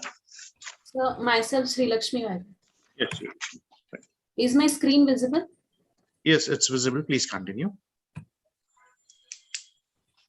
So myself, Sri Lakshmi Warrior, presenting before you on topic cost of capital. It is one of the important financial decision which every type of organization has to take. In our syllabus, it is more technical concept with many formulas. So today I will briefly explain all those formulas and its use. So what is cost of capital? Cost of capital means the minimum return that would be necessary in order to justify undertaking a capital budgeting. It is the return expected by the providers of capital. Cost is not the amount which the company plans to pay, or rather it is the expectation of shareholders. Shareholders include providers of capital, intermediaries, and government.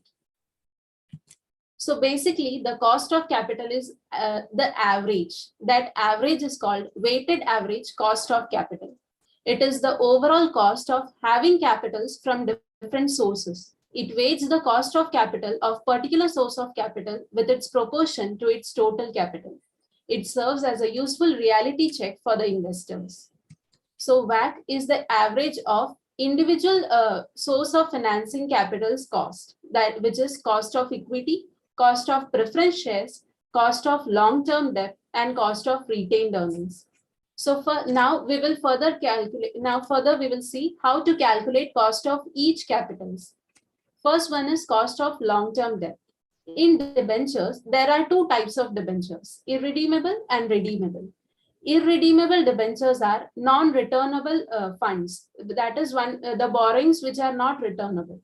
The formula for it is cost of debt is equal to interest upon net proceeds into 1 minus tax. Here we do 1 minus tax because it is a tax saving instrument. And the second one is redeemable debentures. Here the formula is cost of debt is equal to interest into 1 minus tax plus redemption value minus net proceeds upon n whole divided by redemption value plus net proceeds upon 2. Here we do redemption value minus net proceeds because it is also a type of cost which company has to bear.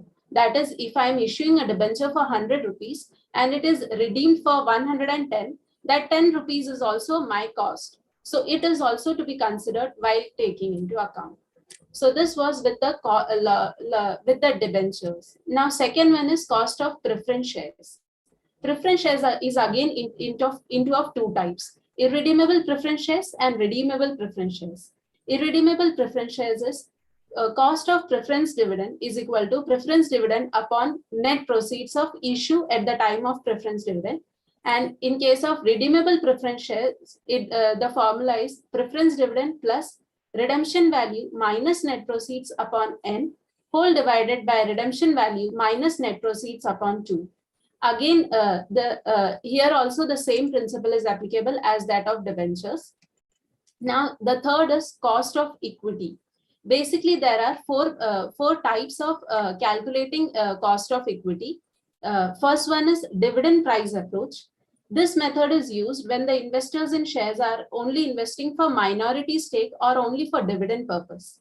Second one is earning price approach. It is used by those who are interested in buying majority stake and have more focus on cash flows. The investment here is for long term. Third one is realized yield approach. This method considers both capital appreciation as well as dividend. Fourth one is capital asset pricing model. This model, the investor measures the risk associated with the investment. Now let us see individually. First one is dividend price approach. Here it is also of two types, with constant dividend, with constant growth. With constant dividend, the formula is cost of equity is equal to dividend upon price into 100. And with growth, it is dividend expected at the year of first year upon price plus growth. Here we consider the growth also. Second one is earning price approach. Earning price approach is also again with two types, with constant earnings and with constant growth. Constant earnings, the formula is cost of equity is equal to earning per share upon market price per share. And the second one is with constant growth. Here the earning per share upon market price per share plus growth is considered. The third one is realized yield approach. In this approach, investor expects capital appreciation as well as dividend. Closing minus opening plus dividend upon opening. In this closing minus opening is the total capital appreciation which in our shares has been taken, and the dividend is the element is also added. Fourth one is capital asset pricing model. Here cost of equity is equal to risk-free interest plus market interest minus risk-free interest into beta. Beta is the number which explains or measures the sensitiveness of stock with its market. This is the mostly used formula which is commonly used. Now the last one is cost of retained earnings. Cost of retained earnings is equal to cost of equity into 1 minus personal tax. If no personal tax are involved, then cost of earnings is equal to cost of equity. Thank you. Thank you very much. Very well explained. May I have the next speaker, please? Thank you, sir. Thanks. May I call upon the next speaker? According to the schedule, who's the next one? Yes, please.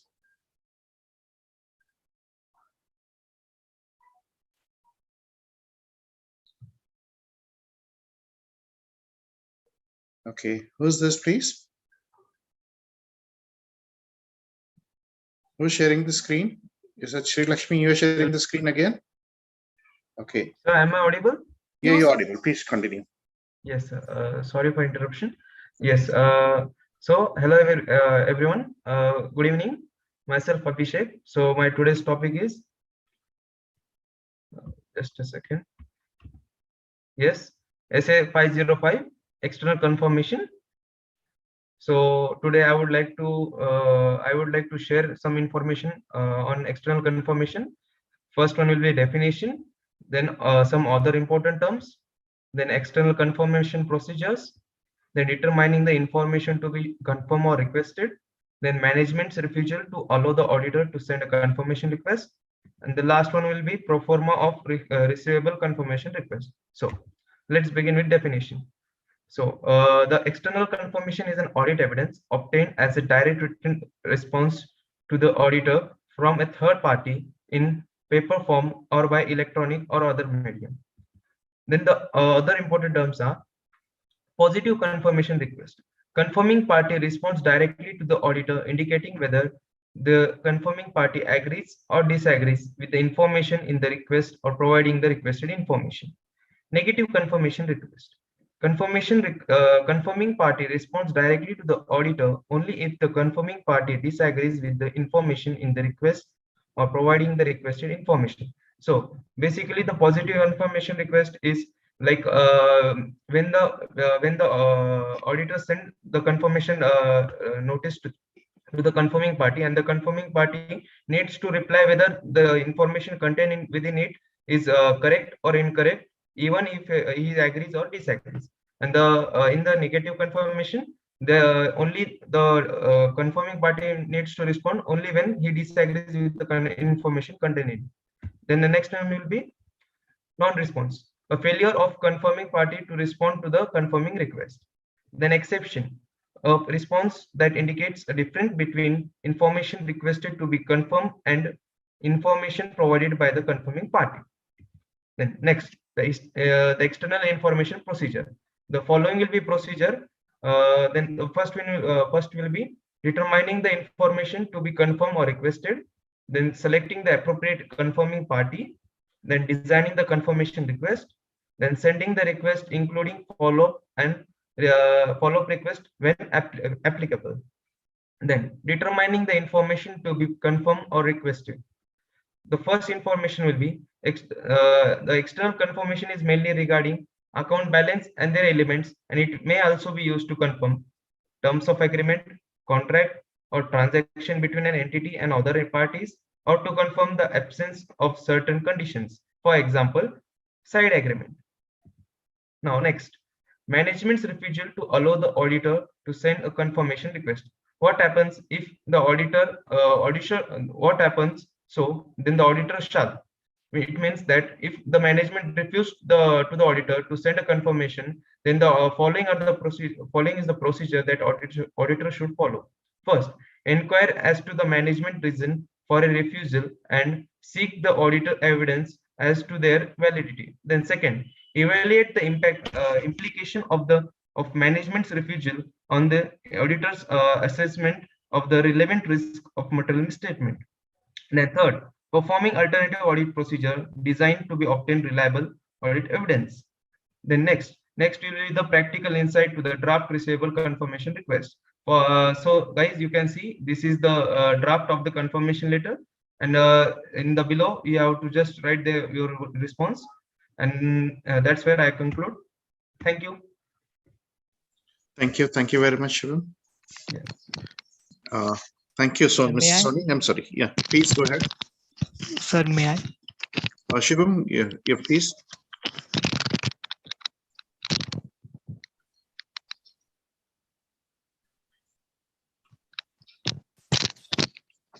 Sir, screen visible? Yes, please. Okay, thank you.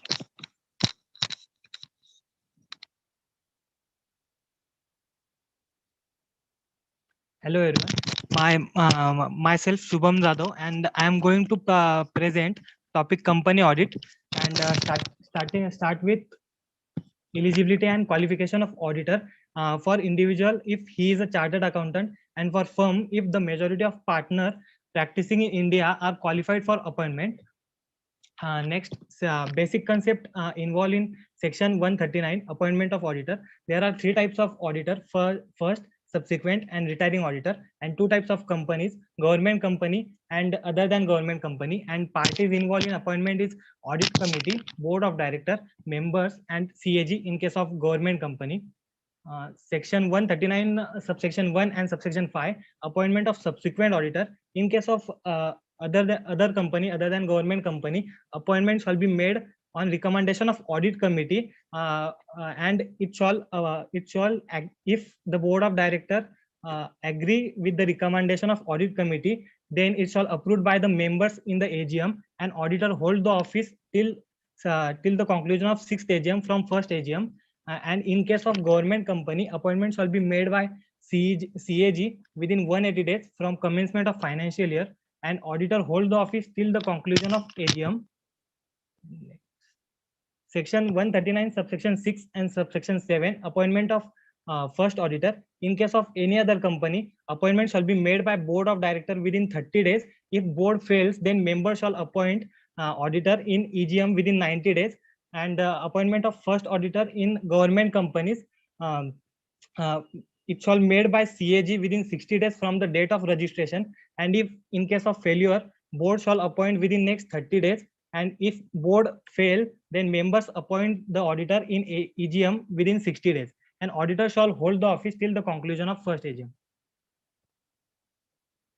Section 139, subsection 8, casual vacancy. Casual vacancies arise due to resignation, death, disqualification, and any other reason, and it shall fill by CAG in government company within 30 days from date of vacancy. In case of failure, board shall fill within next 30 days. In case of other companies, it shall fill by board of director in all circumstances. And if the casual vacancy is result of resignation, then it shall approved by the members, and auditor shall hold the office till the conclusion of next AGM.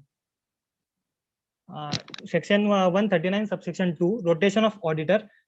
It is applicable to all listed companies, and for unlisted companies if the paid up capital is 10 crore or more, and in case of private companies if the paid up capital is 50 crore or more. Manner of rotation: for individual, one term of 5 consecutive years, that is 5 years, and for firm, 2 term of 5 consecutive years, that is 10 years, and 3 years transitional provision. Section 140, there are 3 ways from which the auditor can be removed. Before expiry of his term, Section 140, subsection 1, by special notice, and removal by tribunal if the auditor is acted in fraudulent manner. Section 143, powers and duties of auditor. Auditor has access books of accounts and all the documents of the company. Auditor has right to receive the notice and all communication of general meeting and right to attend the meeting. Auditor can also exercise lien on the client books and documents, and he is required to make a report to the members on account examined by him. Reporting of fraud involving 1 crore or above. Auditor is required to report fraud to audit committee and board of director within 2 days from his knowledge, and within next 45 days he is required to seek the response from audit committee and board of director, and within next 15 days he is required to submit the report to central government. Following are the services which are prohibited to render to auditor. First is accounting and bookkeeping, internal audit, actuarial services, investment and advisory, and management services, and etc. Internal audit, section 138. Chartered accountant, cost accountant, and any other professional can be appointed as internal auditor, and it is applicable to public company. It is applicable to all listed public companies, and for unlisted companies it is applicable if the respective limits for public outstanding deposits, paid up share capital, borrowing, and turnover is crossed. And in case of private companies, it is applicable if the turnover is 200 crore and borrowing is 100 crore. Thank you, sir. Thank you. Thank you very much, Shubham. Thank May you. I call upon the next speaker, please? Yes, sir, it is me. Yeah, please go ahead.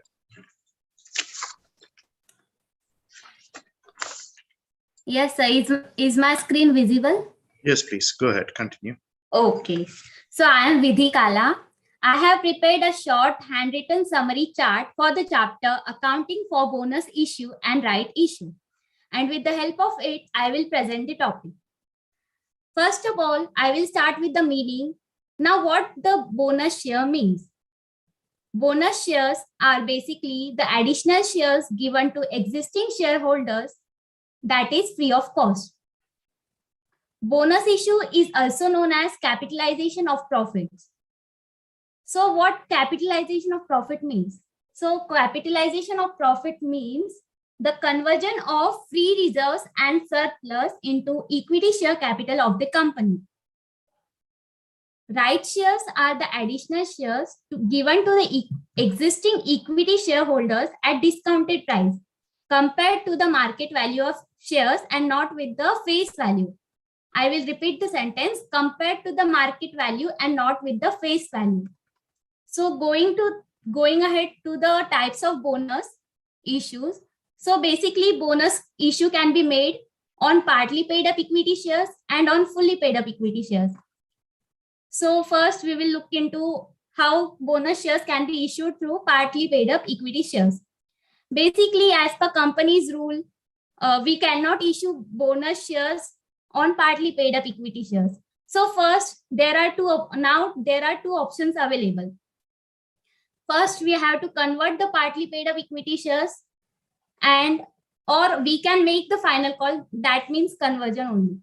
So okay, first we will use for conversion purpose we will use only free reserves and not the securities premium or CRR. And free reserve includes general reserve and TNN. The journal entries for the following will be general reserve account debit, TNL account debit to bonus to shareholders account. Equity share final call account debit to equity share capital account for making final call, and to finally settle the entry, we will do the entry bonus to shareholders account debit to equity share final call. Now, the bonus shares can be issued on fully paid up equity shares by using CRR, that is capital redemption reserve, and securities premium as well as free reserve. the following journal entry will be passed for it. CRR account debit, that is capital redemption reserve, securities premium account debit, general reserve account debit, P&L account debit, to bonus to shareholders. And the next entry will be passed, a bonus to shareholders account debit to equity share capital account. Now, when we can use a securities premium for bonus issue, for listed company, we can use securities premium for bonus issue only if it is realized in cash, and it is as per SEBI regulations and not as per Companies Act. And for unlisted company, we can use securities premium whether it is realized in cash or not. Both can be used here. Okay, 1 second.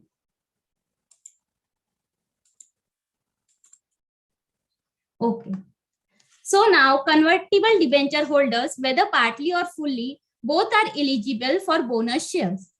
They will get bonus shares when debentures get converted into the equity shares. Whenever we issue bonus shares, so in balance sheet, we have to keep in mind regarding authorized share capital. It should not come below the paid up share capital. So for that, we can do, if it is below the paid up share capital, then there are two options permissible. First, we can either find out the value of bonus shares given and add that to the authorized share capital, or make paid up share capital and authorized share capital same.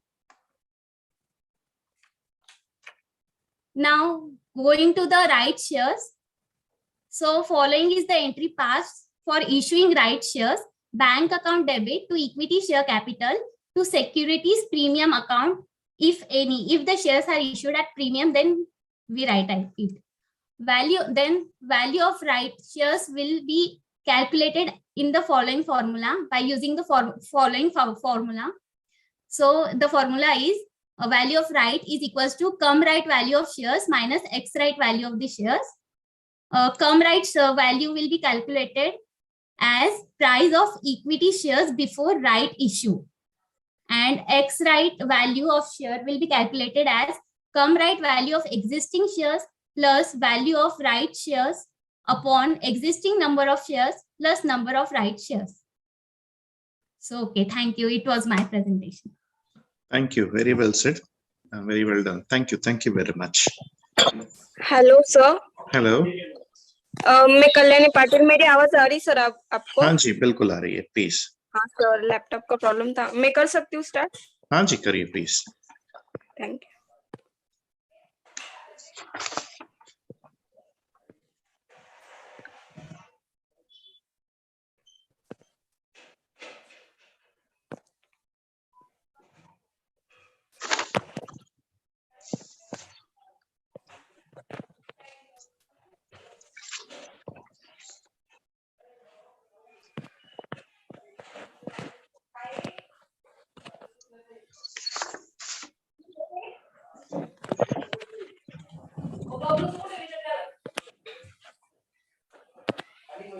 खाली एक charger है.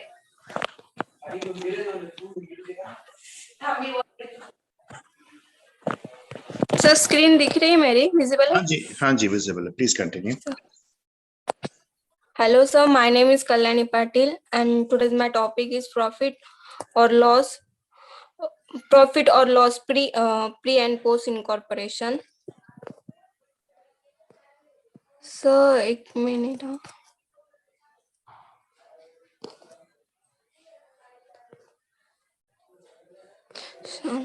क्या हो गया? Any problem? Sir नहीं sir. Continue करिए. आपका screen दिख रहा है. ओके. टच कर कल्याणी. हाँ करते. Introduction. When a running business is taken over by the promoters of a company as at a date prior to the date of incorporation of company, the amount of profit or loss of such a business for the period prior to the date the company come into existence is referred to as pre-incorporation profit or losses. Such profit or losses, though belonging to the company or payable by it, are of capital nature. It is necessary to disclose them separately from trading profits or losses. In short, pre-incorporation profit means profit earned prior to the date of incorporation by a company. And post-incorporation profit means profit earned after the date of incorporation of the company. Next.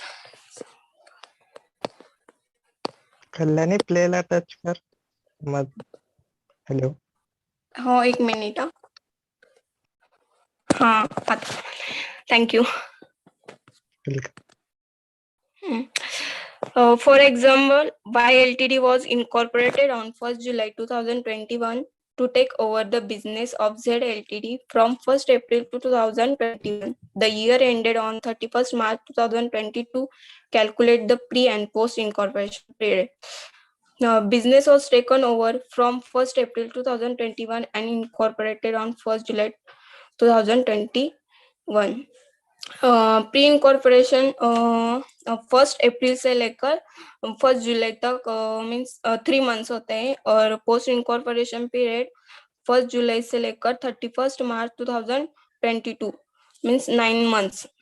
Post incorporation period 9 months और pre incorporation period 3 months. Methods for computation: close of all books and open new books with the assets and liabilities as they existed at the date of incorporation. Second, split up the profit of the year of the transfer of the business to the company between pre and post incorporation prior. A time basis. Under this method, we calculate the pre and post incorporation time period and split some items of expenses and incomes in the time ratio, be turnover basis.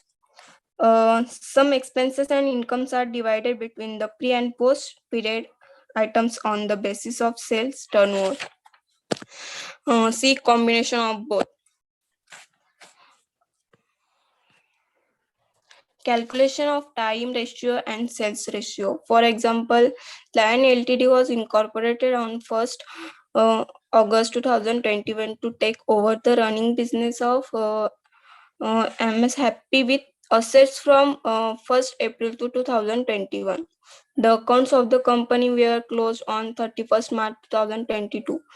The average monthly sales during the first 4 months of the year 2021 to 2022 was twice the average monthly sales during each of the remaining 8 months.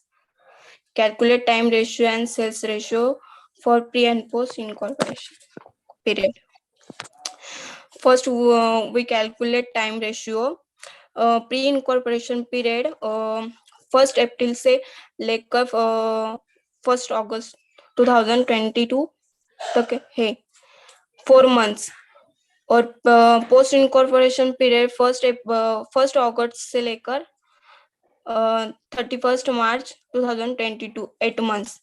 The time ratio will be 4:8 or 1:2. Sales ratio. Average monthly sales before incorporation was twice the average sales per month of the post incorporation period.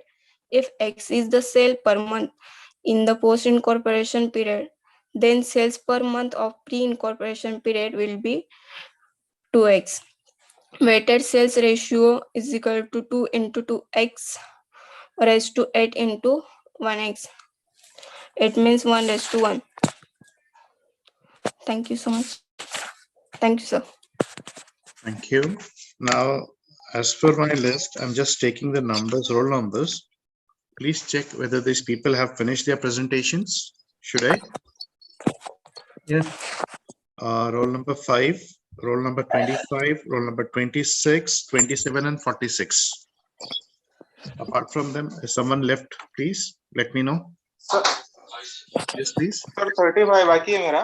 हाँ 35. Okay, 35 बाकी है आपका, right? निकल. Okay. हाँ sir. So who's sir मैं अभी कर रहा हूँ. हाँ जी, please.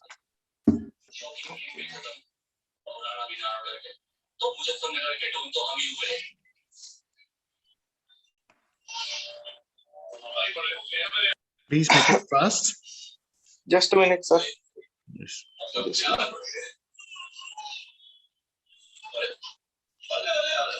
सर स्क्रीन विजिबल हो रही है? हाँ जी, हाँ जी। सिर्फ बैकग्राउंड में थोड़ा आवाज ये करिए प्लीज। अमोल दादा बंद करा दे। Hello sir, myself Nikhil Sonone, and my presentation topic is registration of GST. First, my content, my PPT content, person liable for registration. As per the GST Act, that every supplier of goods and services or both who has aggregate turnover or more than 20 lakhs in a year have to obtain GST registration. If the supplier is only supplying goods, then threshold limit is 40 lakhs in a year, subject to the condition that the state has opted for this higher threshold limit. However, there are certain category of supplier who are required to obtain mandatory registration irrespective of their turnover limit. In case special category state, there is a turnover limit is 10 lakhs. 10 lakhs. And next, talking about aggregate turnover. What is an aggregate turnover? Aggregate turnover means the aggregate value of all taxable supplies and exempt supply, export of goods or services or both, and interstate supply of a person having the same permanent account number to be computed. What aggregate turnover includes all value of all outward supplies, includes taxable supplies, exempt supply, export, and interstate supply of a person having same PAN computed on all India basis. Aggregate turnover excludes CGST, SGST, and UTGST. Says value of inward supplies on which tax is payable under your charge. Now, threshold limit. Talking about threshold limit of a state. First, special category state who opted for a new limit of 40 lakhs. It includes Jammu and Kashmir and Ladakh and Assam. Special category state who have obtained 20 lakhs limit. Pondicherry, Meghalaya, Mizoram, Tripura, Manipur, Sikkim, Nagaland, Arunachal Pradesh, and Uttarakhand. And other states have their limit of 40 lakhs, excluding Telangana state, because Telangana state has not obtained new threshold limit that is 40 lakhs. It's over, sir. Thank you. Thank you very much for the presentation and the updates. Thank you very much. May I call upon the next speaker, please? Who would like to go ahead? Yes, sir. Yeah, please.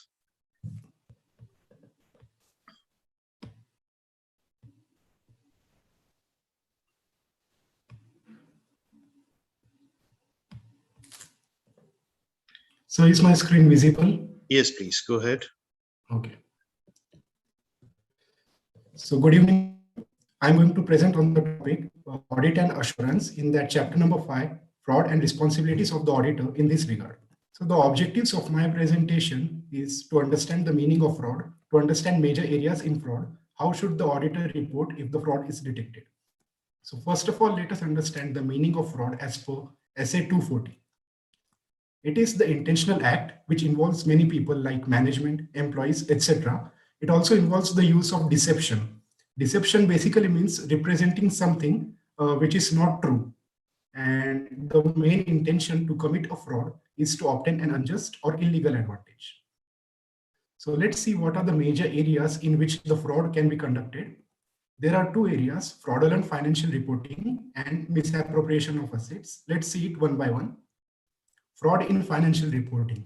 It basically involves intentional statement in the financial accounts. For example, if the employee forgets to record an amount which is very important, or the management does not disclose something which is required to be disclosed as per law, then these are said to be fraud in financial reporting. There are numerous ways this fraud can be conducted in. Some of them are inflating or suppressing purchase and expenses. Basically, it means manipulating the amount in purchase or expenses, manipulating sales and income, manipulating the value of inventory, manipulation in the bifurcation of the classification of expenditure, and failing to adjust some important transactions, etc. Now, talking about misappropriation of asset, in the first category, let's see some examples of how the goods may be misappropriated. Stealing entities' goods by the employees, causing the entity to pay for the unreceived goods. That is, even though the company has not received the goods yet, but since the fraud has been committed, the company has to pay for it, and using entities' goods for personal use. The next category in misappropriation of assets is defalcation of cash. It basically means manipulating the cash. It can be done in three major ways. That is by inflating cash payments, by increasing the cash expenses, or by decreasing the cash receipts, or by casting wrong totals in the cash book. So let's move forward towards fraud risk factors. These are the events or conditions that indicates the incentive to commit a fraud. Basically, these are the indicators which helps the auditor to detect a fraud. As we saw earlier, fraud is divided into two. So here also fraud risk factors are divided into two, and they are further divided into incentives or pressure, opportunity, or attitudes and rationalizations. So fraud risk factor in fraudulent financial reporting, in that the incentives, which is also known as pressure. First example is high competition. If in the market there exists high competition, then our company will have to perform better than our competitor. So for that, the company may intend to commit a fraud. So there are also lots of other examples, but we will move forward towards opportunities. So in that, if the company transacts with a related party, then they have a great opportunity to commit a fraud with the help of that related party. Now, talking about attitudes, it is basically the attitude of management, known history of violations. For example, if the auditor already knows that the management does not comply with the rules and regulation, then he knows that there is a chance of committing a fraud by the management. Now, fraud risk factor in misappropriation of assets, in that incentives or pressures. For example, if the employee anticipates future layoff from the company, that is, he may get fired out from the company, or he anticipates changes in compensation plans. So it creates a financial burden on that employee. So to overcome such financial burden, he may be pressurized to commit a fraud. Now, talking about opportunities, if the cash in hand amount is huge or the size in inventory is small in size, then it also creates a good opportunity for the employees to commit a fraud. And talking about attitudes, in that we will take the second example, changes in the lifestyle of the employee. For example, if any employee used to wear very cheap and non-branded clothes, but now there is a sudden change in his lifestyle and he is wearing branded and very expensive clothes every day. So this reflects a chance of committing a fraud. So now let's move forward towards fraud reporting as per section 143, subsection 12 and rule 13. If the auditor detects a fraud of less than ₹1 crore, then he has to report to the board or audit committee within 2 days of his knowledge. Means, to example, if the auditor detects a fraud today, then within next 2 days, he has to report to the board or audit committee as the case may be. Now, what he has to report? He has to report the nature of fraud with the description, approximate amount involved, and the parties involved. Along with that, he also has to disclose all these three in the board's report, but additionally, he also has to disclose the remedial actions taken. Now, if the fraud is of amount involving of ₹1 crore or more, then he also has to report to the central government in the following manner. That is, within 2 days of knowledge, he has to report to board. Time is up, my dear sir. Please conclude. Okay, thank you, sir. Thank you. May I call upon the next speaker, please? Sir, may I? Yeah, please go ahead.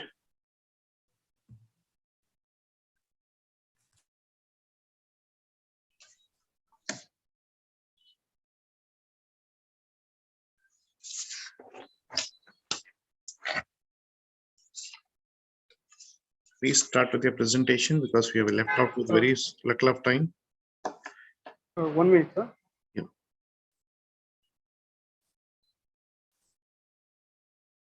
Screen दिख रही है, sir? हाँ जी दिख रही है, play पे ये कर दीजिए, स्लाइड्स दिख जाएगी। एक minute.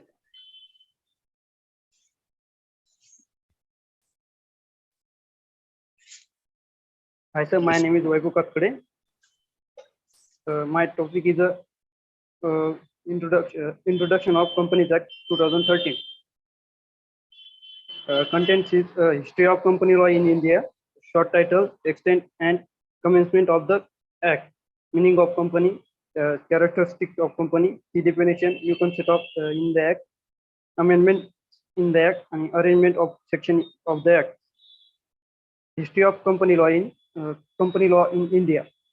1857 Companies Act in first time applicable in India, then 1882, and then 1913, 1956, and as 2013 is current Company Act. Now, is a description. A short title is a Companies Act 2013. Extent is the whole of India with geographical commencement. Provision of the act have come into force on different dates notified by the central government from time to time. Application: companies incorporated under this act or under any previous company law. Insurance companies, except to extend the provision are inconsistent with the provision of Insurance Act 1938 or IRD Act 1999. Banking companies, except to the extent the provision are inconsistent with Banking Regulation Act 1949. Electricity company, except to the extent the provision are Act 2013, are notified body corporate incorporated under the act, under an act.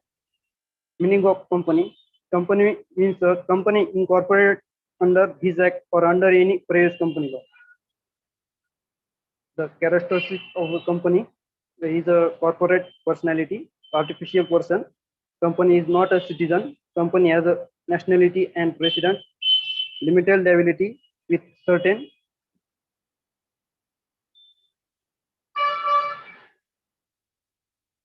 Sir, may I audible? Hello? Yes, you're audible. Please continue. Limited liability with certain exceptions. Perpetual succession, separate property, transferability of shares, capacity to sue and be sued, contractual rights, limitation of action, separate management, voluntary association for profit, termination of existence. A definition: 2(6), section 2, subsection 6, associated company. 2(9), banking companies. Many of definition are also the new concept introduced for the first time in the act. NCLT and NCLT. NCLT means National Company Law Tribunal, and NCLT National Company Law Appellate Tribunal. The Chief Managerial Personnel, Chief Executive Officer, Chief Financial Officer, Women Director, Promoter, Secretarial Auditor, Corporate Social Responsibility, CSR, Penalty, Decriminalization of Offense, Class Action Suits, Register Valuer, 6 companies, separate IBC cost, small company, 1-person company, dormant company, consolidated financial statement for unlisted companies, revision of financial statement, NFRA, fraud, mandatory dematerialization of share of public company, private placement of share, strict provision, average annual return and average board report meeting for video conference, secretarial standards and auditing standards mandatory, cross-border mergers, fast track and mergers and winding up, entrenchment clause in articles, internal auditor, lawyers of subsidiary, voting and vision mechanism. My dear friend, your time is up. Okay, okay, sir. Okay, thank you very much. May I call upon the next speaker? Who's left out, please? एक minute. हाँ जी, हाँ जी। Okay, और कौन रह गया है please? Mridula, आपने अपना प्रेजेंटेशन दे दिया है? नहीं सर, मैं नहीं थी। ओके, और आकाश आपने दिया है? आकाश शेलर, आकाश आप हो यहाँ पर? ओके, मृदुला कंटिन्यू करें please. Okay sir, 1 minute. And just let me know if I've missed someone meanwhile. बाकी सब लोगों का हो चुका है presentation? Yes, sir. Okay. Yes, sir. Okay, thank you.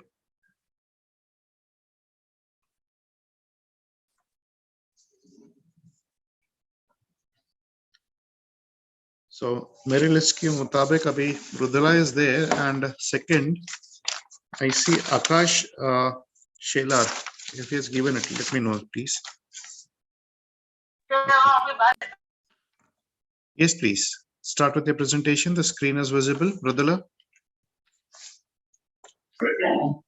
My name is Mrudula Patil. My topic is audit documentation.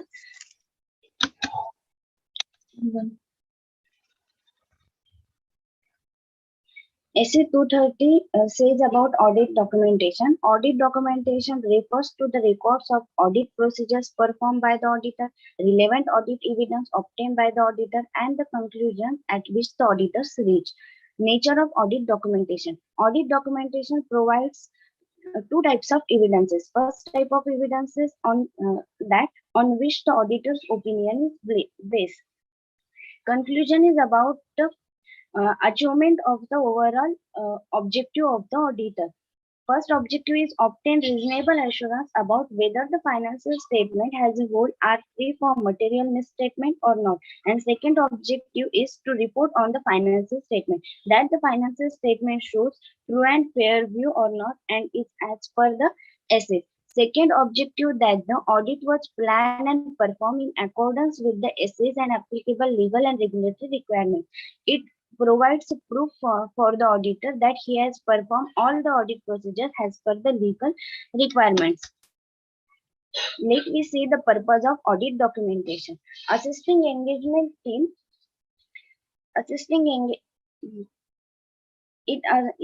Purpose of audit documentation. It assists the engagement team in different ways. That it helps him to plan and perform the audit. It also helps them to direct and supervise the audit work and to discharge their review responsibilities, means to complete their responsibilities, and enabling the engagement team to be accountable for its work. Accountable for its work means that count by the team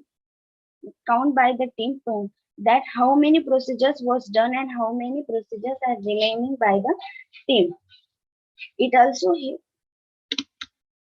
It also helps in retaining a record of matters of continuing significance to future audit. Significance to future audit means which is important to the future audit. It also helps in maintaining the quality of audit procedures which is performed by the team. It also helps in conduction of external inspection as per the legal requirement. External inspection is to be done when the entity outsources any of its work. Form and factors on which form, content, and extent of audit documentation depends. Following are the factors. First is size and complexity of the entity. Increase in size and complexity of the entity, it increases the audit procedures performed by the auditor, and ultimately it increases the extent of audit documentation. Next is which kind of nature of audit procedure is performed by the auditor, that is observation, inspection or inquiry, etc. Third is identified risk of material misstatement. If the risk of material misstatement is more, auditor has to perform more audit procedures, and it also requires document more evidences. Fourth is significance, that is importance of audit evidence. Next is nature and extent of exceptions identified. Next is which methodology and tools used by the auditor. Last is whether the conclusion is determinable from the available audit evidence of the work performed or audit evidence obtained. If the auditor can't make a conclusion from the available audit document, then he has to increase audit documents. He has to increase the size of audit documents.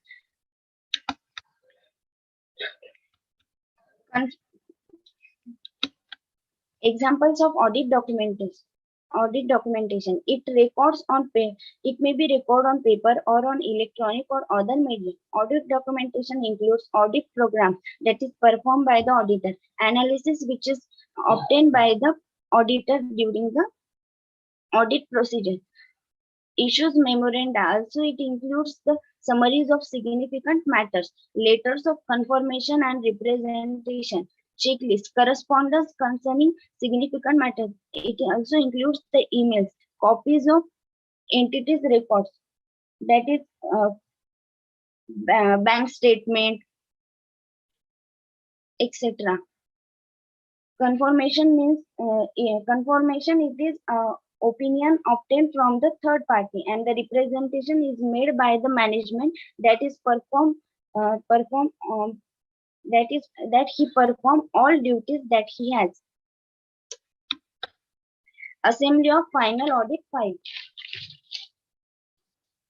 Standards on quality control requires a firm to establish policies and procedures for the assembly of final audit file. First, we understand what is meant by audit file. Audit file defined as one or more folders or other storage media in physical. It may be in physical or electronic form, or that contains the record that comprise the audit documentation. As per standards on quality control, it requires a firm to establish policies and procedures for the timely completion of the assembly of the audit file. An appropriate time limit is 60 days from the date of auditor's report. SQC1 also requires a firm to establish policies and procedures for the retention of engagement documentation. The retention period for the audit documents ordinarily is no shorter than 7 years from the date of auditor's report. Assembly of audit file is an administrative process that does not involve the performance of new audit procedures or the drawing of new conclusions by the auditor. Changes may, however, be made to the audit documentation during the final audit file if they are administrative in nature. Examples of such changes include deleting and discarding superseded documentation. Superseded means the out of use, and sorting, collating, and cross-referencing working papers. If the auditor is remaining any sort any working papers, then he can do. Signing off and completion checklist relating to the file assembly process. He can also sign on completion checklist. Also, he document the audit evidences that is obtained, discussed, and agreed with the members before the date of auditor's report. Thank you. Thank you very much. Is anyone left, please? This is the last call. Has someone missed, or everyone is done with?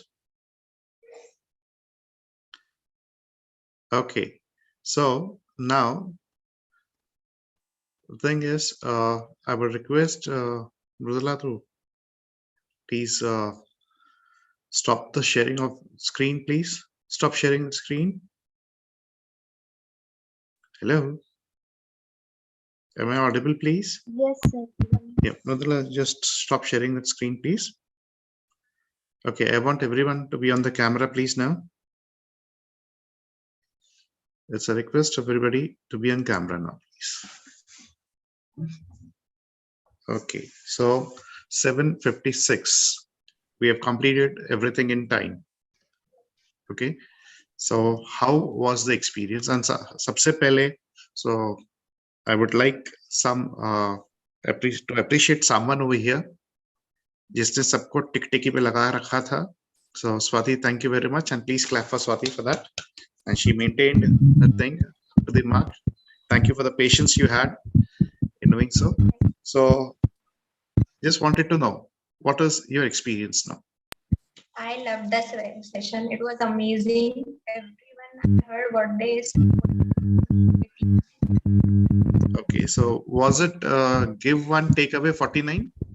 Yes, obviously.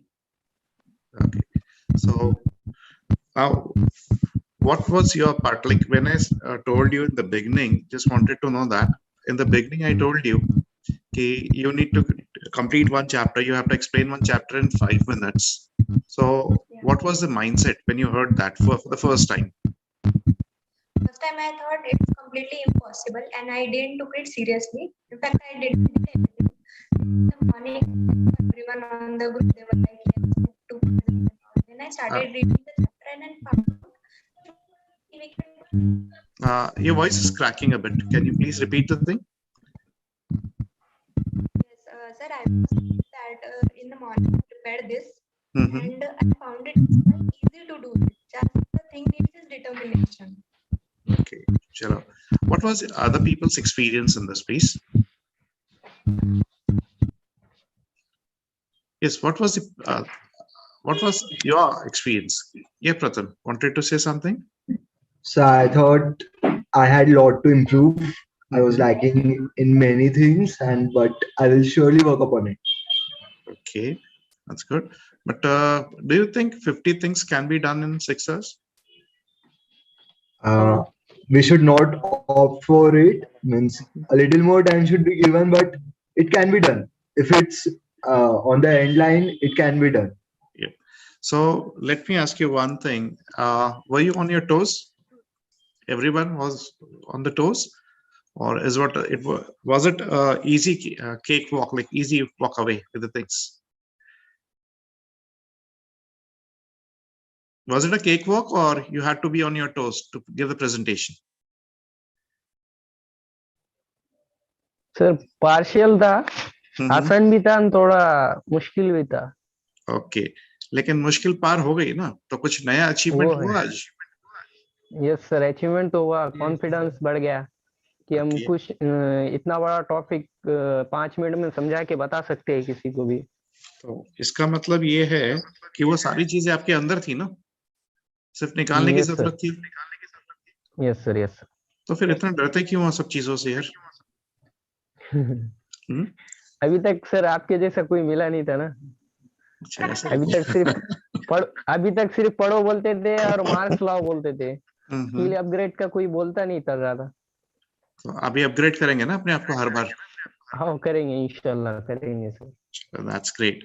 So आज मैंने आपसे जो कहा था कि everyone is born to create history. So you created some history, right? Yes. Are you sure you created history? Yes sir. Okay. So उसके लिए एक छोटा सा एक्सरसाइज करना जरूरी है ना? Right? तो एक्सरसाइज कर ले? Yes sir. चलो तो पहले हाथ ऐसे कर लो जी फटाफट सब लोग. भैया कांग्रेस को वोट देने को नहीं बोल रहा हूँ, डोंट वरी. हाथ ऐसे करिए. Turn back. So appreciate yourself for the efforts you have taken, right?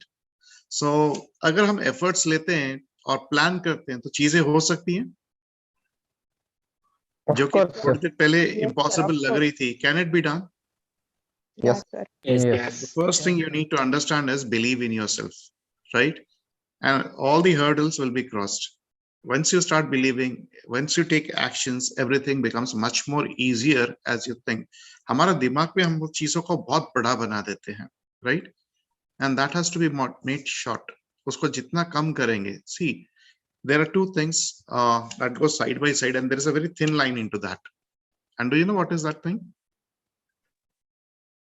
It is adventure or fear. Two things go side by side. If you fear, you're going to give up.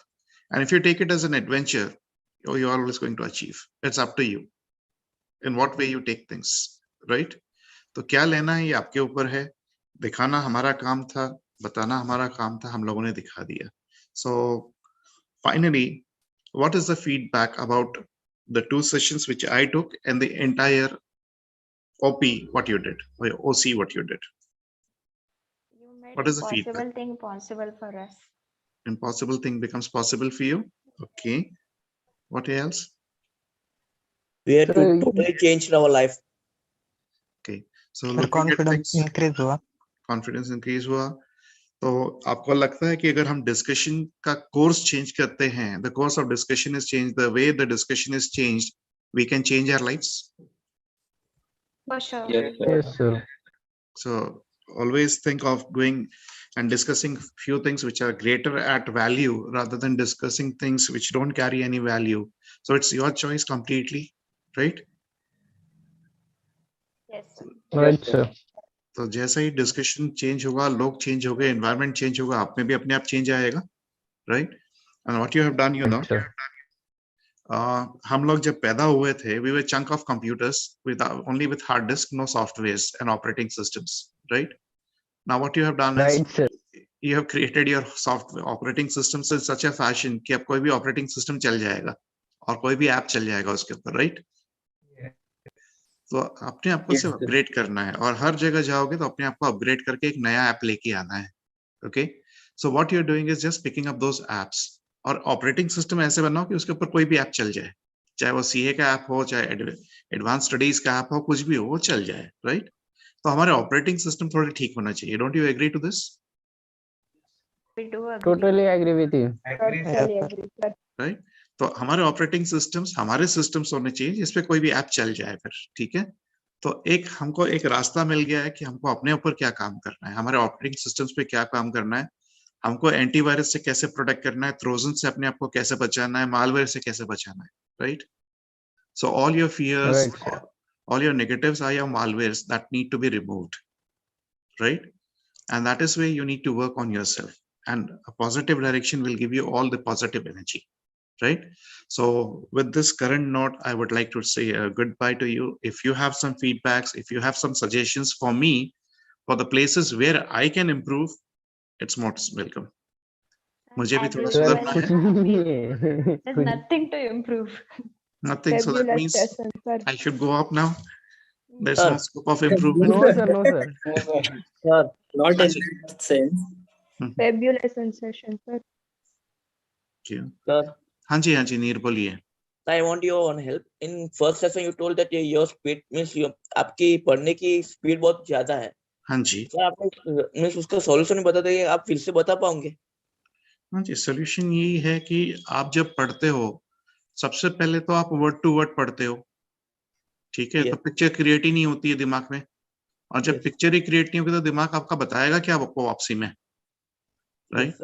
और सबसे पहले तो interest होना चाहिए कि मैं क्या सीख रहा हूँ उसमें से, राइट? तो वो एंथुसियाज्म ही बाकी सब करवा देगा ना.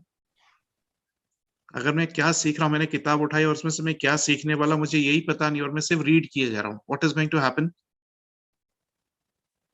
Got the point? So first is your interest. You need to develop an interest in that particular thing. And I always remember, I know, and I understand that whatever book you take, whatever book you're taking, you know around 30 to 40% of that book. Am I right?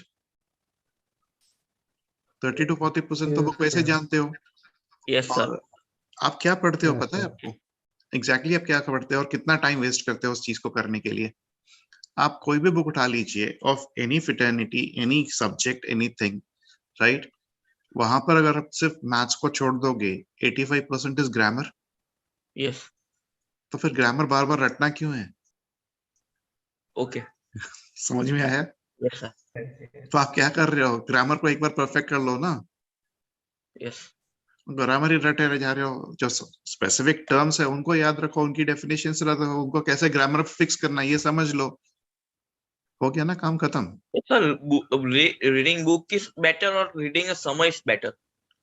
See, the thing is, if you can make something, क्या होता है कि एक चीज होता है जिसको हम बोलते हैं एक रिपोर्ट राइटिंग, ठीक है, और एक एसे राइटिंग, ठीक है. अगर मुझे आर्टिकल लिखना है तो मैं 500 वर्ड्स में आर्टिकल लिख सकता हूँ, लेकिन वही चीज मैं अगर 60 वर्ड्स में लिख दूं without changing the meaning, that's mastery. Yes, sir. तो आप उसको कैसे कर पाते हो? That's the trick. And if you read sentence by sentence. और दूसरी बात, एक बात बताइए, जब आप पढ़ने बैठते हो, आप 12 घंटे पढ़ने बैठते हो, ठीक है ना? अब मुझे एक बात बताइए, आप बुक्स शुरू करके रीड करना शुरू कर रहे हो, you started reading the book, कितने थॉट्स आते हैं पहले 10 सेकंड्स में? कितने थॉट्स आ जाते हैं? Very much. ब्लड होता है सर. तो पता है कि हम 12 घंटे रीड तो कर रहे हैं, लेकिन उसमें आउटपुट कुछ नहीं आ रहा है. तो 12 घंटे बैठने की जरूरत क्या है? उससे बेटर आधा घंटा बैठ जाओ और लेते जाओ ना, फिर ब्रेक लो, फिर बैठो और फिर ले लो चिप्स. होगा या नहीं होगा? Yes sir. क्यों होता है पता है आपको? अब मैं अगर आपसे स्लो बात कर रहा हूं तो इतनी बात करने तक हो सकता है बहुत सारे थॉट्स आपके दिमाग में आ गए कि ये क्या बोलना चाह रहा है बंदा, राइट? और मैं अगर आपसे ये बोलूं कि मुझे बहुत सारी चीजें आपसे बात करनी है और बहुत सारे थॉट्स आपको लेके आने हैं दिमाग में, तो कोई थॉट आया आपके दिमाग में अभी? No sir. तो जितना स्पीड में पढ़ोगे उतना कंसंट्रेशन बढ़ेगा और बाकी के वेस्टिजियल थॉट्स नहीं आएंगे। पर सर अभी अभी मैंने अभी स्टार्ट किया है बुक पढ़ने के लिए। तो सर अभी क्या आपने बोला कि बुक अभी हम लोग फटाफट बोलते कि sir my name is Rajesh Chanchlani, बोलते तो लगे समझ में नहीं आता है। देखो प्रैक्टिस करोगे तो हो जाएगा ना सर। पहले दिन तो नहीं आएगा, पहले दिन तो साइकिल भी नहीं सीखे थे आप, और पहले दिन तो ए भी सीखना लिखना नहीं सीखे थे, लेकिन प्रैक्टिस कर दिया तो आज इतनी बड़ी किताबें पढ़ रहे हो ना। So with practice, with a few things, it will come back to you, right? Yes, sir. Thank you, sir. Thank you very much. So start practicing and things will come to you, and experiment with yourself, ना? अभी मैंने जो किया, I was reading at the speed of around 645 words for 48 minutes. मेरा concentration होता है. So I built that concentration over time, ना? It did not happen in one day, right? So once you start doing that, things will start coming to you. और सबसे पहली बात, मैं इस किताब में से क्या सीख रहा हूँ वो पिक्चर अगर क्लियर है तो मेरा माइंड और सिंक्रोनाइजेशन बहुत जल्दी हो जाता है ना चीजों का, राइट? अंडरस्टैंडिंग बढ़ जाती है, तो अंडरस्टैंडिंग बढ़ाओ कैसे करनी है। Is that clear? अभी तक आप रट्टे लगा रहे थे, रट्टे लगाने की जरूरत ही नहीं है। Understand the things, understand the points and keep it, that's done. Yes, sir. Right? Yes, sir. That is there. Anything else? Any other question? No, sir. No, sir. Okay, तो फिर यहाँ पर एंड करें हमारा session, and wish Okay, you sir. All the best. Yes, sir. और मैं सभी लोगों को जो है एक्सपेक्ट कर रहा हूँ कि सभी के सभी मुझे एमसीएस में मिलेंगे। No one is dropping out. Yes, sir. Sure, sir. Yes, sir. Sir. हाँ जी। Yes, sir. Wish you all the best and wish you all the success. और एक सवाल आया था कि जल्दी वेकिंग का सीक्रेट क्या है, तो सबसे बड़ी बात है कोई दिमाग में कोई फितुर रख दो कि मुझे ये करना है, तो नींद अपने आप खुल जाएगी समय के साथ। सही है सर। राइट? तो थोड़ा सा फितुर रखेंगे तो सब काम हो जाएगा, फितुर ही नहीं रहेगा तो काम भी नहीं होगा, राइट? और सबसे पहले डेडलाइंस लाइए अपने काम में, जितनी ज्यादा डेडलाइंस आएंगी उतना जल्दी, बहुत जल्दी काम हो जाएगा। If you don't have deadlines you will never be serious, right? अभी मेरा एक रिलेटिव है, what he does, you know, he is into buildership. काफी सारे मॉल्स बनाए हैं, उनके किराए पे भी मॉल्स गए हुए हैं और पूरी इंडिया में काम करते हैं। What he does, you no, जिस दिन वो नया काम शुरू करते हैं, वहां ऑफिस का इनॉग्रेशन करते हैं, वहां पर कैलेंडर पे डेट लिख देते हैं कि ऑफिस बंद करने का डेट। तो हमने उनसे पूछा कि ऑफिस बंद करने का डेट क्यों लिखा है, तो उन्होंने कहा अगर मैं इस पे डेट नहीं लिखूंगा तो मैं इसी ऑफिस के साथ प्यार करूंगा, फिर दूसरा काम नहीं कर पाऊंगा। तो जिस दिन मैं यहाँ पर नारियल फोड़ता हूँ उस दिन पहले ही ऑफिस बंद करने का डेट लिख देता हूँ कि ये दिन मैं इस प्रोजेक्ट से बाहर हो जाऊंगा, and then I will work on other place, I am not going to come to this office. So उनकी डेडलाइंस पे जब वो काम करते हैं तो ये सक्सीडिंग ना, राइट? और एक दिन भी ऐसा नहीं हुआ है आज तक कि उन्होंने जो डेट लिखा उसके अगेंस्ट में 1 घंटा भी एक्सेस हुआ है, राइट? एक दिन पहले जरूर खत्म हो सकता है लेकिन 1 घंटा एक्सेस नहीं हुआ है। So this is what is commitment to yourself, okay? So be committed, get your deadlines written over there कि ये डेडलाइन पे मुझे मेरे हाथ में सीए का सर्टिफिकेट चाहिए, वो सीरियसनेस अपने आप आ जाएगी। See the bigger picture and not the smaller picture. Bigger picture will always give you energy, right? To give an example for this, if you want to go to Mumbai and you don't know the distance of Mumbai, और आप 5 litre fuel डाल के गाड़ी में बैठोगे, मुंबई पहुंचोगे और गाड़ी 20 का माइलेज देती है, कहां तक पहुंच पाओगे? समझ आ गया? 100 kilometers only. तो और 128 किलोमीटर बच गए ना, फिर या 200 किलोमीटर और बच गए। So you have to understand the concept of how much fuel is required to complete your CA also, right? Yes, sir. उस फ्यूल के साथ उतनी एनर्जी आएगी and then you will do it in one attempt only, ठीक है? तो फिर regret करने की कहीं जरूरत ही नहीं पड़ेगी। तो एनर्जी कितनी लगती है उसका रिवर्स इंजीनियरिंग करिए, उसके हिसाब से अपने आप को तैयार करिए, उतने एफर्ट्स डाल दीजिए, अपने आप सिंगल अटेम्प्ट में हो जाएगा, right? So you don't have to fear, you have to act, right? और make it as an adventure. मैंने आपको एक ही चीज बोला, थिन लाइन है। If you fear you are never going to do it, if you are taking it as an adventure it's always there. अब example दे दूं छोटा सा, if I am not taking much of your time. No sir, no sir. तो अभी मुझे एक बात बताइए, आप हिमालय के पास नीचे खड़े हो गए, माउंट एवरेस्ट के नीचे, राइट, और ऊपर देख रहे हो और आपको माउंट एवरेस्ट चढ़ना है, उसकी हाइट देख के चढ़ पाओगे क्या? नो सर, कभी भी नहीं। लेकिन अगर माइंड में ये थॉट लाओगे कि यार मैं 6 किलोमीटर ऐसे नीचे जमीन पे तो चलता हूँ, अभी ऊपर चलना है, वैसे 2 घंटे में पार करता था, हो सकता है वैसे 2 दिन में पार करूंगा। तो अगर ये माइंड सेट रहेगा तो एवरेस्ट चढ़ जाओगे ना? Yes sir. Yes sir. 6 kilometre तो जाना है, सिर्फ ऊपर की ओर जाना है, राइट। और मुझे एक बात बताओ, अगर जिस वक्त आप एवरेस्ट के ऊपर चढ़ गए तो आपके सामने माउंट एवरेस्ट कितना हो गया पता है? Only this much. क्यों? कि वो आपके पैरों के नीचे है। Is it clear? Yes. बात समझ में आ रही? तो कोई कॉन्सेप्ट, अभी आप देखिए सिंपल सा लॉजिक लगाइए। 10th में भी आपका ये हाल था, 10th बहुत डिफिकल्ट है, बहुत डिफिकल्ट है, रो रहे थे। और आज क्या 10th लगता है आपको? 10th कैसा लगता है आपको? Killer sir. ठीक है ना? तो यही चीज होगी, जब तक हम उस चीज के पीछे भागते हैं ना, हमको बहुत डिफिकल्ट लगती है, लेकिन वो हाथ लग गई तो क्या हो जाता है? ठीक है। जी सर। सो जिस दिन आप सीए का एग्जाम पास कर लोगे ना, फिर बोलोगे यार हम क्या नाटक करते थे, इतना इजी तो था, right? So that is where we have to work. Yes, I know my dear sir, time is up, so we'll stop over here. Thank you very much and see you, and all the best. Thanks sir. Thank you. Thank you sir. so much. Thank you, sir. Thank you, sir. Thank you sir. Thank you sir. Bye bye. Take care. Thank you, sir. Thank you. Thanks. Bye bye.